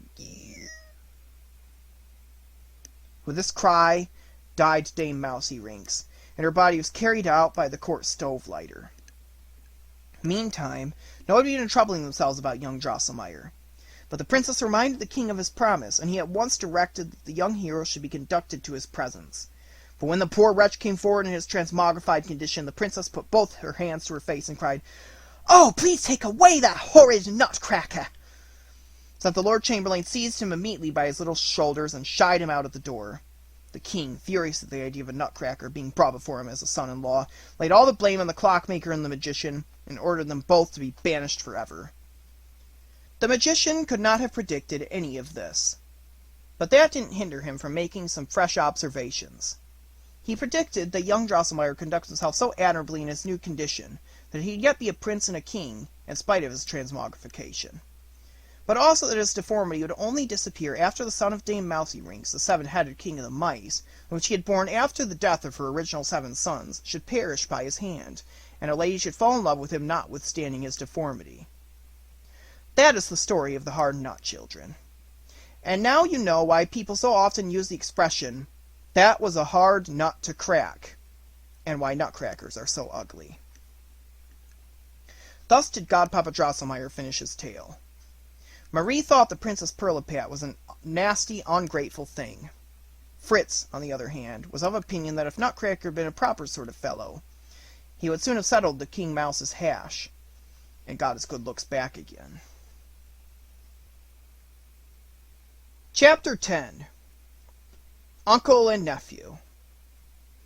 Should any of my respected readers or listeners have ever happened to be cut by glass, they will know what an exceedingly nasty thing it is, and how long it takes to get well. Marie was obliged to stay in bed a whole week, because she felt so terribly giddy whenever she tried to stand up. But at last she is quite well again, and able to jump about as of old.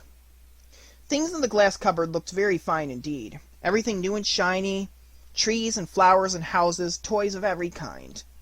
Above all, Marie found her dear Nutcracker again, smiling at her on the second shelf, with his teeth all sound and right. As she looked at this pet of hers with much fondness, it suddenly struck her that all Godpapa Drosselmeyer's story had been about Nutcracker and his family feud with Dame Mouseyrinks and her people. And now she knew that her Nutcracker was none other than young Mr. Drosselmeyer of Nuremberg, Godpapa Drosselmeyer's delightful nephew, unfortunately under the spells of Dame Mouseyrinks. For whilst the story was being told, Marie couldn't doubt for a moment that the clever clockmaker at Pirlipat's father's court was Godpapa Drosselmeyer himself. "But why didn't your uncle help you? Why didn't he help you?" Marie cried sorrowfully, as she felt more and more clearly every moment that in the battle which she had witnessed, the question in dispute had been no less a matter than Nutcracker's crown and kingdom.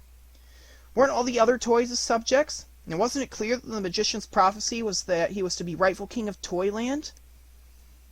Whilst the clever Marie was weighing all these things in her mind, she kept expecting that Nutcracker and his vassals would give some indications of being alive, and make some movements as she looked at them. This, however, was by no means the case. Everything in the cupboard kept quite motionless and still. Marie thought this was the effect of Dame Mouseyrink's enchantments, and those of her 7-headed son, which still were keeping up their power. "But," she said, "though you're not able to move, or to say the least little word to me, dear Mr. Drosselmeyer, I know you understand me, and see very well I wish you. Always reckon on my assistance when you require it. At all events, I will ask your uncle to aid you with all his great skill and talents, whenever there may be an opportunity." Nutcracker kept quite still and motionless, but Marie fancied that a gentle sigh came breathing through the glass cupboard, which made its panes ring in a wonderful, though all but imperceptible manner, while something like a little bell-toned voice seemed to sing, "Marie fine, angel mine, I will be thine, if thou wilt be mine." Although a sort of cold shiver ran through her at this, still it caused her the keenest pleasure. Twilight came on. Marie's father came in with Godpapa Drosselmeyer, and presently Louisa set out the tea-table, and the family took their places round it, talking in the pleasantest and merriest manner about all sorts of things. Marie had taken her little stool, and sat down at her godpapa's feet in silence. When everybody happened to cease talking at the same time, Marie looked at her godpapa full in the face, with her great blue eyes, and said, "I know now, godpapa, that my Nutcracker is your nephew, young Mr. Drosselmeyer from Nuremberg. The prophecy has come true. He is a king and a prince, just as your friend the magician said he would be. But you know as well as I do that he is at war with Dame Mouseyrink's son, that horrid king of the mice. Why don't you help him? Marie told the whole story of the battle as she had witnessed it, and was frequently interrupted by the loud laughter of her mother and sister, but Fritz and Drosselmeyer listened quite gravely. "Where in the name of goodness has the child got her head filled with all that nonsense?" cried her father. "She has such a lively imagination, you see," said her mother. "She dreamt it all when she is feverish with her arm." "It is all nonsense," cried Fritz, "and it isn't true. My red hussars are not such cowards as all that. If they were, do you suppose I should command them?" But Godpapa smiled strangely, and took little Marie on his knee, speaking more gently to her than ever he had been known to do before. "More is given to you, Marie dear," he said, "than to me or the others. You are a born princess like Pirlipat, and reign in a bright, beautiful country. But you still have much to suffer, if you mean to befriend poor transformed Nutcracker, for the king of the mice lies in wait for him at every turn. But I cannot help him. You, and you only, can do that. So be faithful and true." Neither Marie nor any of the others knew what Godpapa Drosselmeyer meant by these words, but they struck Dr. Stahlbaum, the father, as being so strange that he felt Drosselmeyer's pulse, and said, "There seems to be a good deal of congestion in the head, my dear sir. I'll just write you a little prescription." But Marie's mother shook her head meditatively and said, "I have a strong idea of what Mr. Drosselmeyer means, but I can't exactly put it in words." Chapter 11. Victory. It was not very long before Marie was awakened one bright moonlight night by a curious noise which came from one of the corners of her room. There was a sound as of small stones being thrown and rolled here and there, and between whiles came a horrid cheeping and squeaking. "Oh, dear me! Here come these abominable mice again!" cried Marie in terror, and she would have awakened her mother. But the noise suddenly ceased, and she could not move a muscle, for she saw the Mouse King working himself out through a hole in the wall, and at last he came into the room, ran about in it, and got on the little table at her bedhead with a great jump. "He cried, "Give me your sweetmeats! Out with your cakes! Marchpane and sugar stick! Gingerbread cakes! Don't pause to argue. If yields them you won't. I'll chew up Nutcracker, see if I don't." As he cried out these terrible words, he gnashed and chattered his teeth most frightfully, and then made off again through the hole in the wall. This frightened Marie so that she was quite pale in the morning, and so upset that she scarcely could utter a word. 100 times she felt impelled to tell her mother or her sister, or at all events her brother, what had happened. But she thought, "Of course none of them would believe me. They would only laugh at me." So she saw well enough that to succor Nutcracker, she'd have to sacrifice all her sweet things. So she laid out all she had of them at the bottom of the cupboard next evening. "I can't make out how the mice have got into the sitting room," said her mother. "This is something quite new. There were never any there before. See, Marie, they've eaten up all your sweetmeats." And so it was. The epicure Mouse King hadn't found the marchpane altogether to his taste, but had gnawed all round the edges of it, so that what he had left of it had to be thrown into the ash pit. Marie never minded about her sweetmeats, being delighted to think that she had saved Nutcracker by means of them. But what were her feelings when next night there came a squeaking again close by her ear? Alas, the king of the mice was there again, with his eyes glaring worse than the night before. "Give me your sugar toys," he cried. "Give them you must, or else I'll chew Nutcracker up into dust." Then he was gone again. Marie was very sorry. She had as beautiful a collection of sugar toys as ever a little girl could boast of.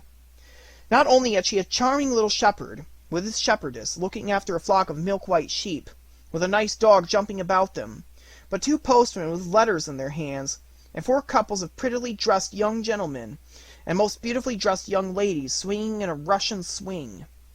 Then there were 2 or 3 dancers, and behind them Farmer Feldkemel and the Maid of Orleans. Marie didn't much care about them, but fell back in the corner. And there was a little baby with red cheeks, and this was Marie's darling. The tears came to her eyes. "Ah," she said, turning to Nutcracker, "I really will do all I can to help you, but it's very hard." Nutcracker looked at her so piteously that she determined to sacrifice everything, for she remembered the Mouse King with all his 7 mouths wide open to swallow the poor young fellow. So that night she set down all her sugar figures in front of the cupboard, as she had the sweetmeats the night before. She kissed the shepherd, the shepherdess, and the lambs, and at last she brought her best beloved of all, the little red-cheeked baby, from its corner, but did put it a little further back than the rest. Farmer Feldkamel and the Maid of Orleans had to stand in the front rank of all. "This is really getting too bad," said Marie's mother the next morning. "Some nasty mouse or other must have made a hole in the glass cupboard, for poor Marie's sugar figures are all eaten and gnawed." Marie really could not restrain her tears, but she was soon able to smile again, for she thought, "What does it matter? Nutcracker is safe."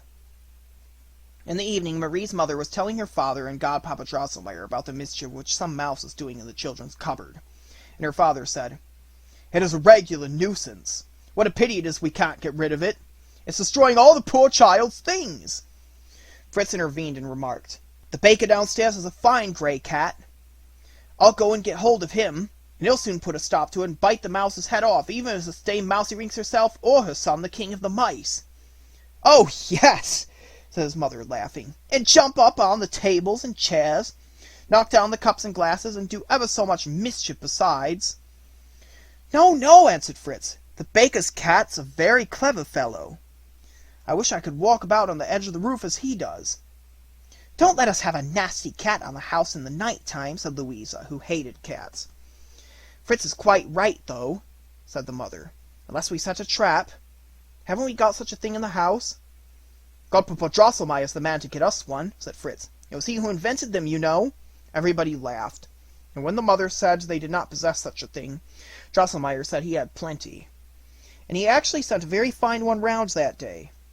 When the cook was browning the fat, Marie, with her head full of the marvels of the godpapa's tale, called out to her, "Ah, take care, Queen! Remember Dame Mousey-Rinks and her people!" But Fritz drew his sword and cried, "Let them come if they dare! I'll give an account of them!" But everything on the hearth remained quiet and undisturbed. As Drosselmeyer was fixing the brown fat on a fine thread, and setting the trap gently down in the glass cupboard, Fritz cried, "Now, Godpapa Clockmaker, mind that the Mouse King doesn't play you some trick." Ah, how did it fare with Marie that night? Something as cold as ice went tripping about on her arm, and something rough and nasty laid itself on her cheek, and cheeped and queaked in her ear. The horrible Mouse King came and sat on her shoulder, foamed a red blood foam out of all the 7 mouths, and chattering and grinding his teeth, he hissed into Marie's ear, "Sssss! Keep away! Don't go in there! 'Ware of that house! Don't you be caught! Death to the mouse! Hand out your picture books! None of your scornful looks! Give me one of your dresses, also your laces, or, if you don't, leave you I won't. Nutcracker I'll bite. Drag him out of your sight. His last hour is near, so tremble for fear. Fee, fi, fo, fum. His last hour is come." Marie was so overwhelmed with anguish and sorrow, and was looking quite pale and upset when her mother said to her next morning, "This horrid mouse hasn't been caught. But never mind, dear. We'll catch the nasty thing yet, never fear. If the traps won't do, Fritz will fetch the gray cat." As soon as Marie was alone, she went up to the glass cupboard and said to the Nutcracker in a voice broken by sobs, "Ah, my dear good Mr. Drosselmeyer, what can I do for you, poor unfortunate girl that I am? Even if I gave that horrid king of the mice all my picture books, and my new dress which Jesus gave me at Christmas as well, he's sure to go on asking for more. So soon, I shan't have anything more left, and he'll want to eat me. Oh, poor thing that I am, what shall I do? What shall I do?"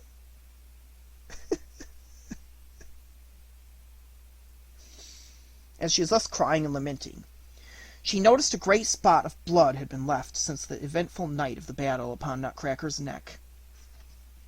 Since she had known that he was really young Mr. Drosselmeyer, her godpapa's nephew, she had given up carrying him in her arms and petting and kissing him. Indeed, she felt a delicacy about touching him at all. But now she took him carefully out of his shelf and began to wipe off this blood spot with her handkerchief. What were her feelings she found that Nutcracker was growing warmer and warmer in her hand, and beginning to move. She put him back into the cupboard as fast as she could. His mouth began to wobble backwards and forwards, and he began to whisper with much difficulty, "Ah, dearest Miss Stahlbaum, most precious of friends, how deeply I am indebted to you for everything. For everything. But don't sacrifice any of your picture books or pretty dresses for me. Get me a sword. A sword is what I want. If you get me that, I'll manage the rest, though he may." There Nutcracker's speech died away, and his eyes, which had been expressing the most sympathetic grief, grew staring and lifeless again. Marie felt no fear. She jumped for joy, rather, now that she knew how to help Nutcracker without painful sacrifices. But where on earth was she to get hold of a sword for him? She resolved to take counsel with Fritz, and that evening, when their father and mother had gone out, and they two were sitting beside the glass cupboard, she told him what had passed between her and Nutcracker with the King of the Mice, and what it was that was required to rescue Nutcracker. The thing which chiefly exercised Fritz's mind was Marie's statement as to the exemplary conduct of his Red Hussars in the great battle. He asked her once more, most seriously, to assure him if it really was the truth, and when she had repeated her statement on her word of honor, he advanced the cupboard and made his Hussars a most affecting address, and as a punishment for their behavior, he solemnly took their plumes one by one out of their busbies, and prohibited them from sounding the march of the Hussars of the Guard for the space of a 12-month. When he had performed this duty, he turned to Marie and said, "As far as the old sword is concerned, I have it in my power to assist Nutcracker. I place an old colonel of cuirassiers on retirement on a pension, no longer ago than yesterday, so he has no further occasion for his sabre, which is sharp." The colonel was settled on his pension in the back corner of the third shelf. He had fetched out from thence, and his sabre, still a bright and handsome silver weapon, taken off and girt about Nutcracker. Next night Marie could not close an eye for anxiety. About midnight she fancied she heard a strange stirring and noise in the sitting-room, a rustling and a clanging, and all at once came a shrill "Squeak!" "The King of the Mice!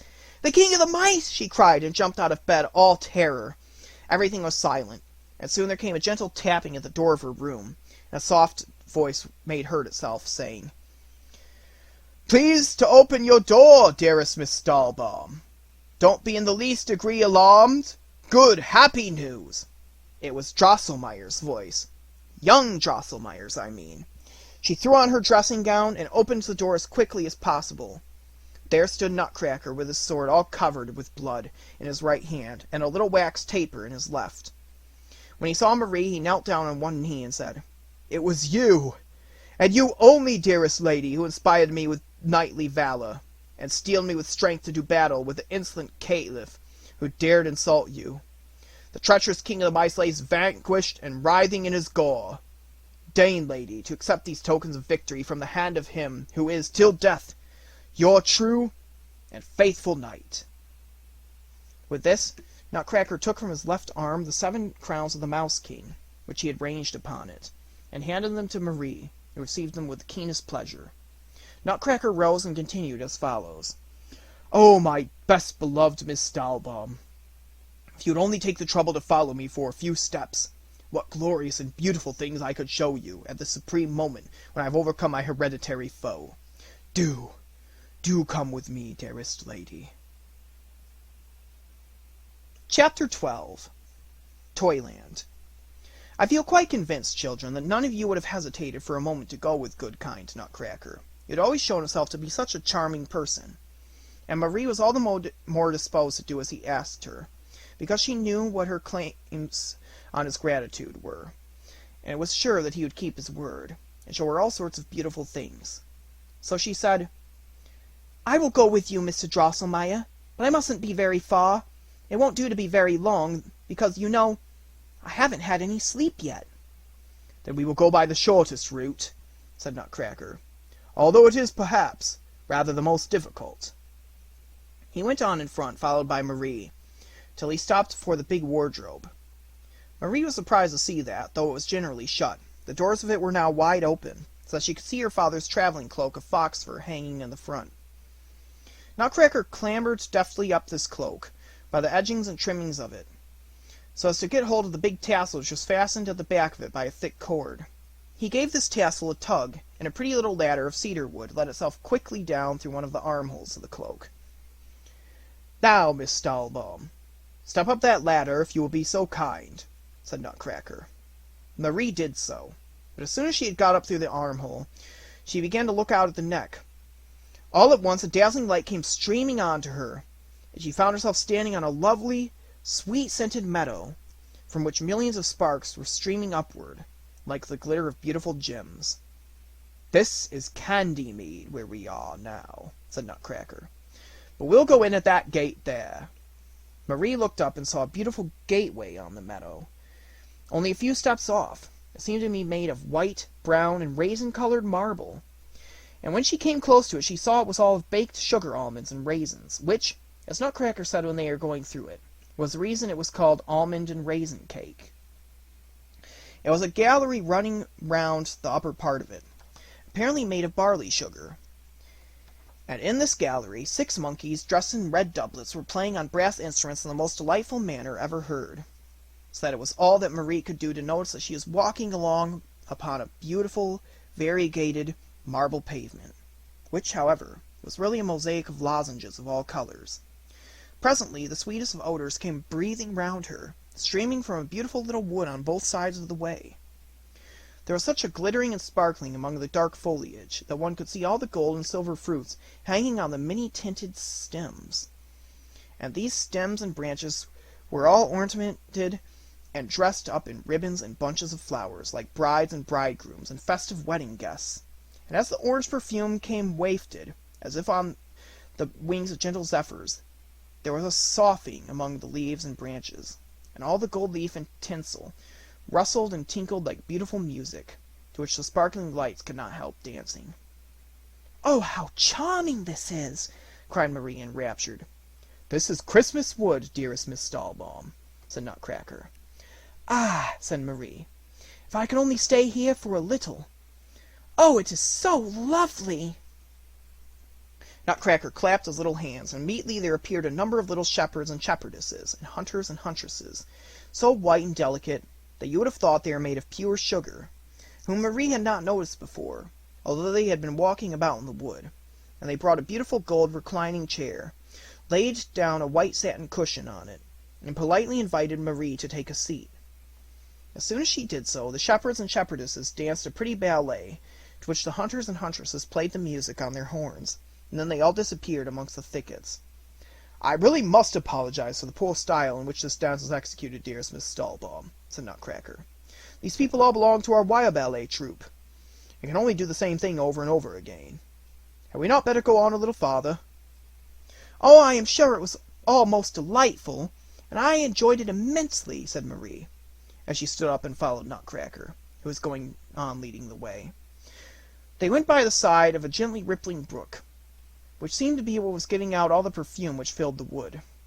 "This is Orange Brook," said Nutcracker, "but, except for its sweet scent, it is nothing like as fine a water as the river Lemonade, a beautiful broad stream, which falls, as this one does also, into the almond milk sea." And indeed, Marie soon heard a louder plashing and rushing, and came in sight of the river Lemonade, which went rolling along in swelling waves of a yellowish color, between banks of covered and an herbage and underwood, which shone like green carbuncles. A remarkable freshness and coolness, strengthening heart and breast, exhaled from this fine river. Not far from it, a dark yellow stream crept sluggishly along, giving out a most delicious odor, and on its banks sat numbers of pretty children, angling for fat little fishes, which they ate as soon as they caught them.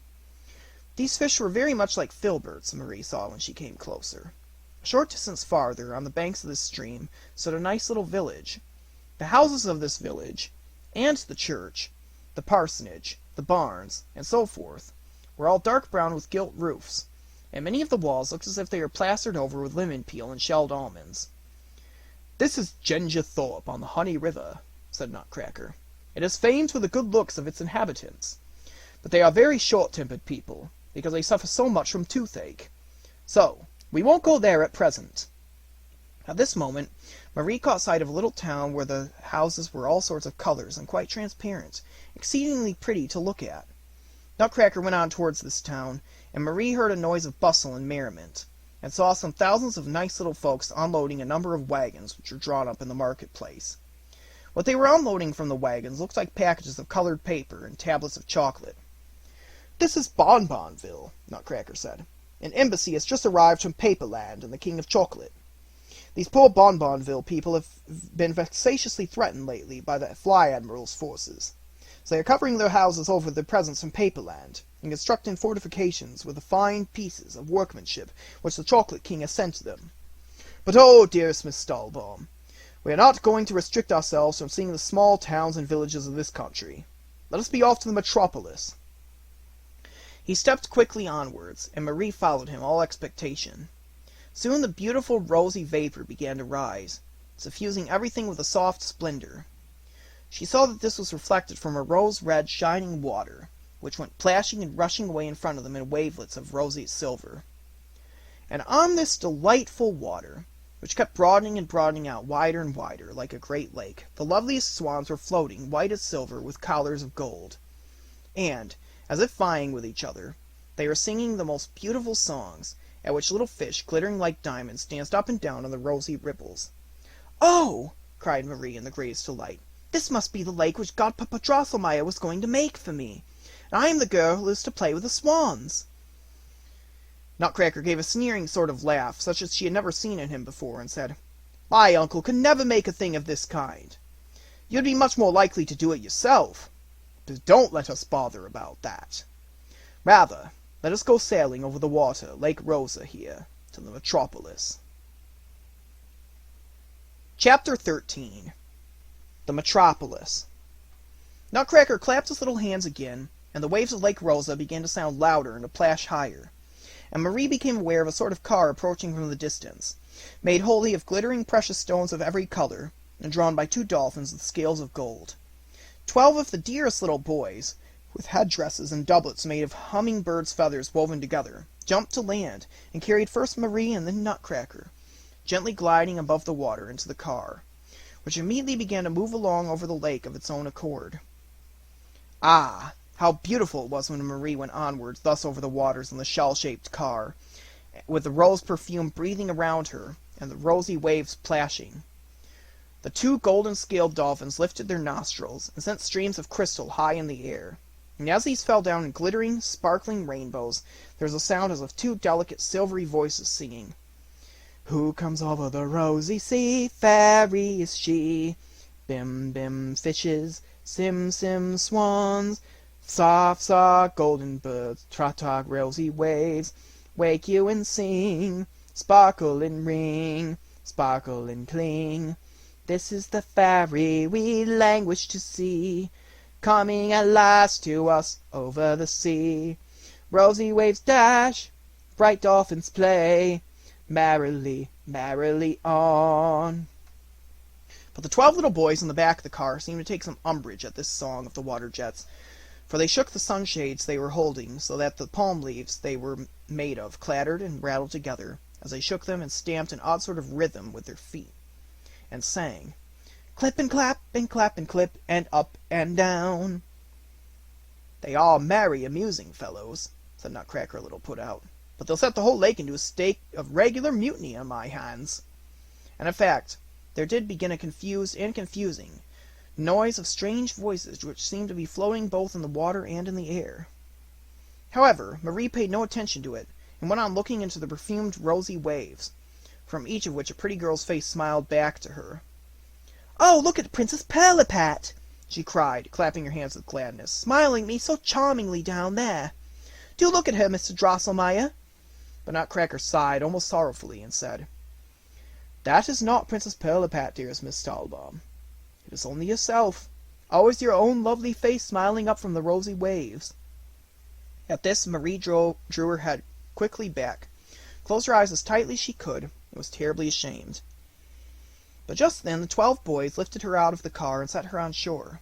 She found herself in a small thicket or grove, almost more beautiful even than Christmas wood. Everything glittered and sparkled so in it, and the fruit on the trees was extraordinarily wonderful and beautiful, and not only of various curious colors, but with a very most delicious perfume. "Ah," said Nutcracker, "here we are in Comfit Grove, and yonder lies the metropolis." How shall I set about describing all the wonderful and beautiful sights which Marie saw now, or give any idea of the splendor and magnificence of the city which lay stretched out before her on a flowery plain?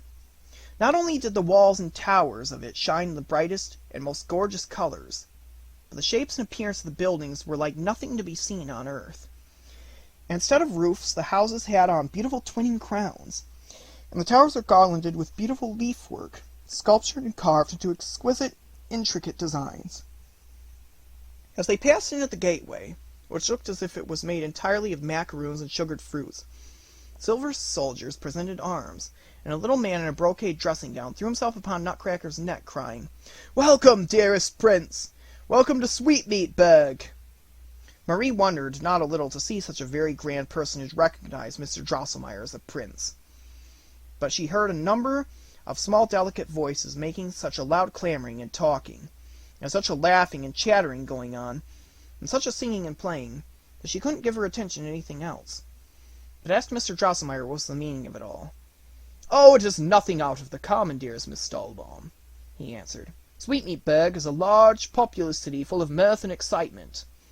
This is only the usual thing that is always going on here every day. Please to come on a little farther." After a few paces more they were in the marketplace, which presented the most magnificent appearance. All the houses which were round it were of filigreed sugar-work, with galleries towering above galleries, and in the center stood a lofty cake covered with sugar, by way of obelisk, with fountains round it, spouting orgeade, lemonade, and other delicious beverages into the air. The runnels at the sides of the footways were full of creams, which you might have ladled up with a spoon if you had chosen. But prettier than all this were the delightful people who were crowding about everywhere by the thousand, shouting, laughing, playing, singing, in short, producing all that jubilant uproar which Marie had heard from the distance. There were beautifully dressed ladies and gentlemen, Greeks and Armenians, Tyrolese and Jews, officers and soldiers, clergymen, shepherds, jack-puddings, in short, people of every conceivable kind to be found in the world.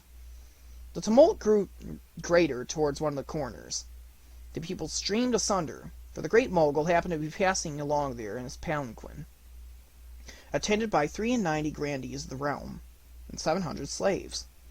But it chanced that the Fishermen's Guild, about 500 strong, were keeping a festival at the opposite corner of the palace, and it was rather an unfortunate coincidence that the Grand Turk took it in his head, just at this particular moment, to go out for a ride, and cross the square with 3,000 janissaries. And, as if this were not enough, the grand procession of the interrupted sacrifice came along at the same time, marching up towards the obelisk, with a full orchestra playing, and the chorus singing, "Hail, all hail to the glorious sun."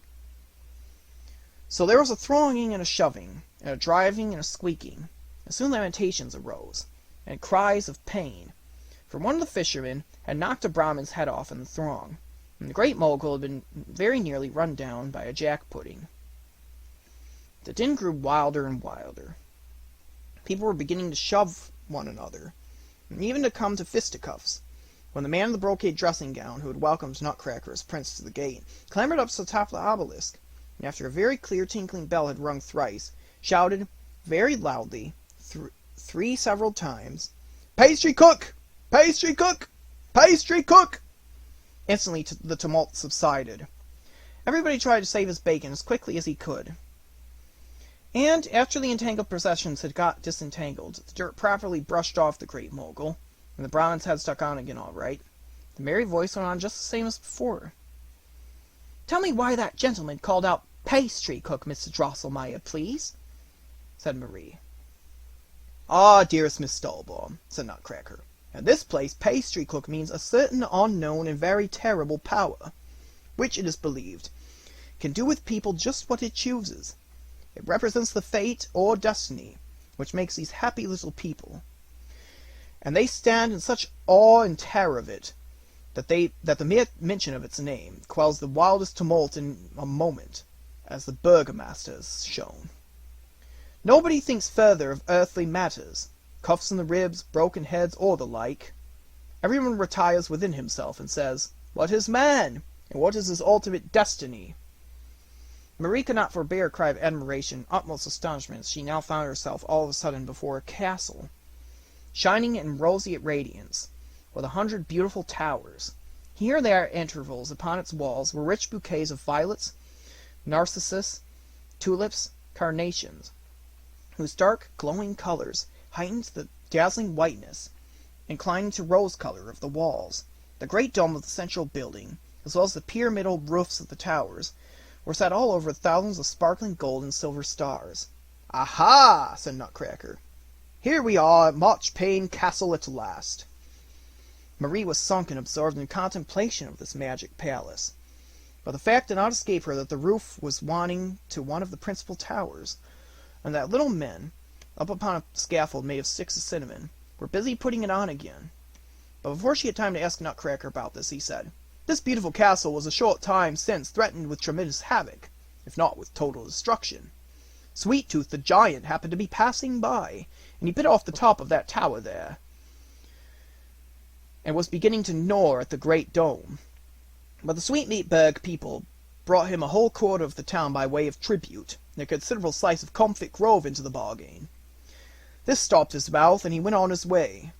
At this moment soft, beautiful music was heard, and out came 12 little pages with lighted clove sticks, which they held in their little hands by way of torches.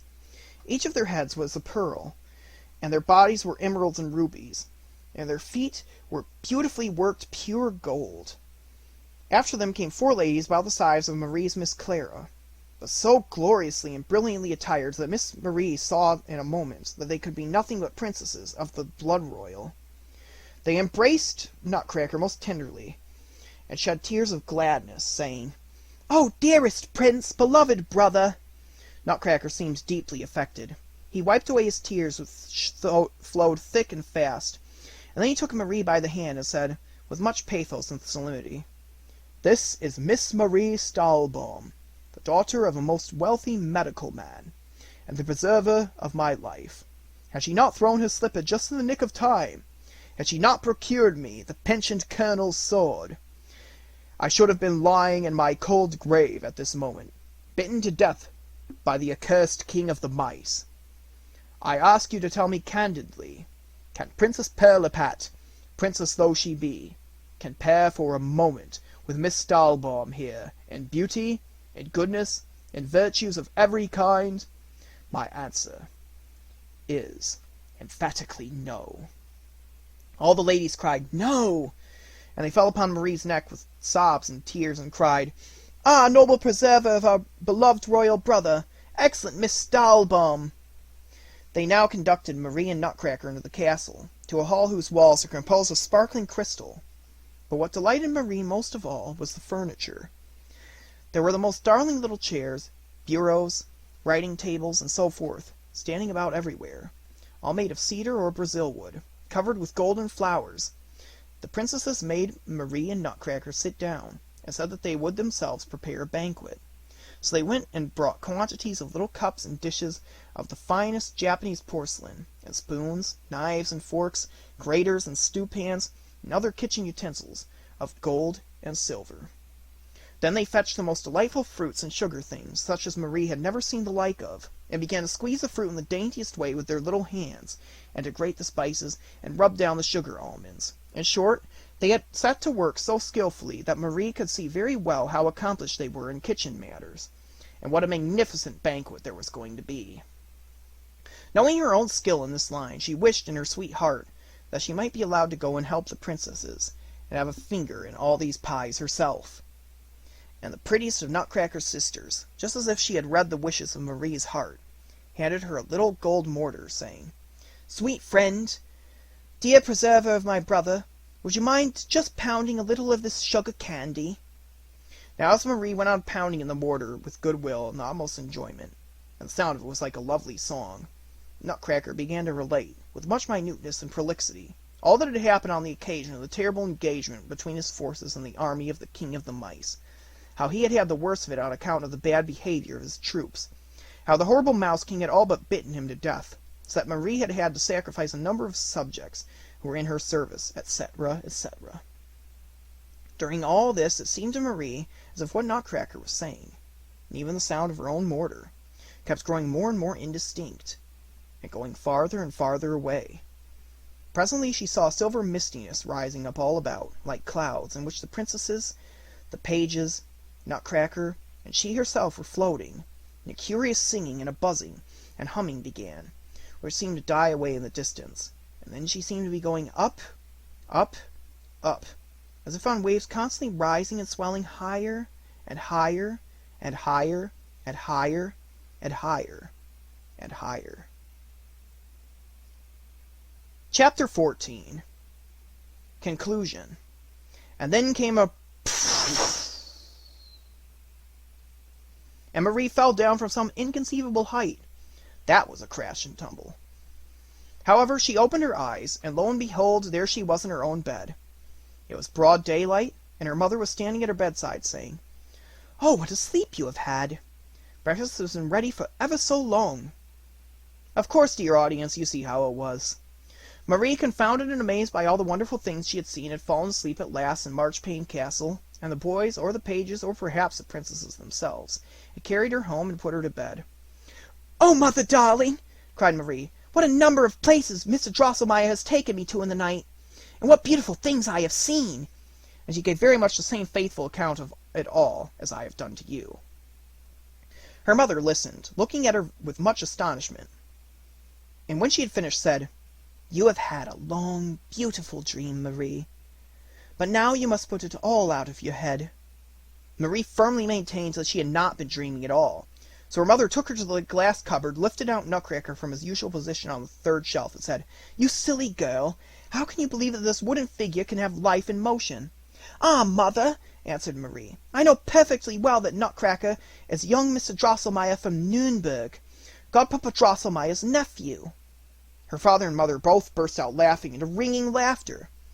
"It's all very well your laughing at poor Nutcracker, father," cried Marie, almost weeping, "but he spoke very highly of you, for when we arrived at Marchpane Castle and he was introducing me to his sisters, the princesses, he said you were a most worthy medical man." The laughter grew louder, and Louisa and even Fritz joined in it. Marie ran to the next room, took the Mouse King's 7 crowns from her little box, and handed them to her mother, saying, "Look there, then, dear mother. These are the Mouse King's 7 crowns which young Mr. Drosselmeyer gave me last night as a proof that he had got the victory." Her mother gazed in amazement at the little crowns, which were made of some very brilliant, wholly unknown metal, and worked more beautifully than any human hands could have worked them. Dr. Stahlbaum could not cease looking at them with admiration and astonishment either, and both the father and the mother enjoined Marie most earnestly to tell them where she really had got them from. But she could only repeat what she had said before, and when her father scolded her and accused her of untruthfulness, she began to cry bitterly and said, "Oh, dear me, what can I tell you except the truth, poor unfortunate girl that I am?" At this moment the door opened, and Godpapa Drosselmeyer came in, crying, "Hello, hello! What's all this? My little Marie crying? What's all this? What's all this?" Dr. Stahlbaum told him all about it, and showed him the crowns. As soon as he had looked at them, however, he cried out, "Stuff and nonsense! Stuff and nonsense! These are the crowns I used to wear on my watch chain. I gave them as a present to Marie on her 2nd birthday. Do you mean to tell me you don't remember?" None of them did remember anything of the kind. But Marie, seeing that her father and mother's faces were clear of the clouds again, ran up to her godpapa, crying, "You know all about the affair, Godpapa Drosselmeyer. Tell it to them, then. Let them know from your own lips that my Nutcracker is your own nephew, young Mr. Drosselmeyer from Nürnberg, and that it was he who gave me the crowns." But Drosselmeyer made a very angry face and muttered, "Stupid stuff and nonsense," upon which Marie's father took her in front of him, and said with much earnestness, "Now just look here, Marie. Let there be an end to all this foolish trash and absurd nonsense once and for all. I am not going to allow any more of it. And if I ever hear you again say that idiotic, misshapen Nutcracker is your godpapa's nephew, I shall shy not only Nutcracker, but all your other playthings, Miss Clara not excepted, out of the window!" Of course, poor Miss Marie dared not utter another word concerning that which her whole mind was full of. For you may well suppose that it was impossible for anyone who had seen all that she had seen to forget it. And I regret to say that even Fritz himself at once turned his back on his sister whenever she wanted to talk to him about the wondrous realm in which she had been so happy. Indeed, he is said to have frequently murmured, "Stupid goose," between his teeth, though I can scarcely think this compatible with his proved kindness of heart. This much, however, is a matter of certainty, that, as he no longer believed what his sister said, he now in a public parade formally recanted what he had said to his red hussars, and in the place of the plumes he had deprived them of, gave them much taller and finer ones of goose quills, and allowed them to sound the march of the hussars of the guard as before. Marie did not dare say anything more of her adventures, but the memories of that fairy realm haunted her with a sweet intoxication, and the music of that delightful, happy country still rang sweetly in her ears. Whenever she allowed her thoughts to dwell on all these glories, she saw them again. And so it came about that, instead of playing as she used to, she sat quiet and meditative, absorbed within herself. Everybody found fault with her for being this sort of little dreamer. It chanced that one day Godpapa Drosselmeyer was repairing one of the clocks in the house, and Marie was sitting beside the glass cupboard, sunk in her dreams and gazing at Nutcracker. All at once she said, as if involuntarily, "Ah, dear Mr. Drosselmeyer, if you really were alive, I shouldn't be like Princess Pirlipat, and despise you because you had to give up being a nice, handsome gentleman for my sake." "Stupid stuff and nonsense!" cried Godpapa Drosselmeyer. But as he spoke, there came such a tremendous bang and shock that Marie fell from her chair insensible. When she came back to her senses, her mother was busied about her and said, "How could you go and tumble off your chair in that way, a big girl like you? Here's Godpapa Drosselmeyer's nephew from Nuremberg. See how good you can be." Marie looked up. Her godpapa had got on his big yellow coat and his glass wig, and was smiling in the highest good humor. By the hand he was holding a very small but very handsome young gentleman. His little face was red and white. He had on a beautiful red coat trimmed with gold lace, white silk stockings and shoes, with a lovely bouquet of flowers, and his shirt frill. He was beautifully frizzed and powdered, and had a magnificent queue hanging down his back. The little sword at his side seemed to be made entirely of jewels. It sparkled and shone so, and the little hat under his arm was woven in flocks of silk. He gave proof of the fineness of his manners, and that he had brought for Marie a quantity of the most delightful toys, above all the very same figures as those which the Mouse King had eaten up, as well as a beautiful saber for Fritz. He cracked nuts at table for the whole party. The very hardest did not withstand him. He placed them in his mouth with his left hand, tugged his pigtail with the right, and crack! They fell to pieces. Marie grew red as a rose at the sight of this charming young gentleman, and she grew redder still when, after dinner, young Drosselmeyer asked her to go with him to the glass cupboard in the sitting-room. "Play nicely together, children," said Godpapa Drosselmeyer. "Now that my clocks are all nicely in order, I can have no possible objection." But as soon as young Drosselmeyer was alone with Marie, he went down on one knee and spake as follows. "Ah, my most dearly beloved Miss Stahlbaum, see here at your feet the fortunate Drosselmeyer, whose life you saved here, on this very spot.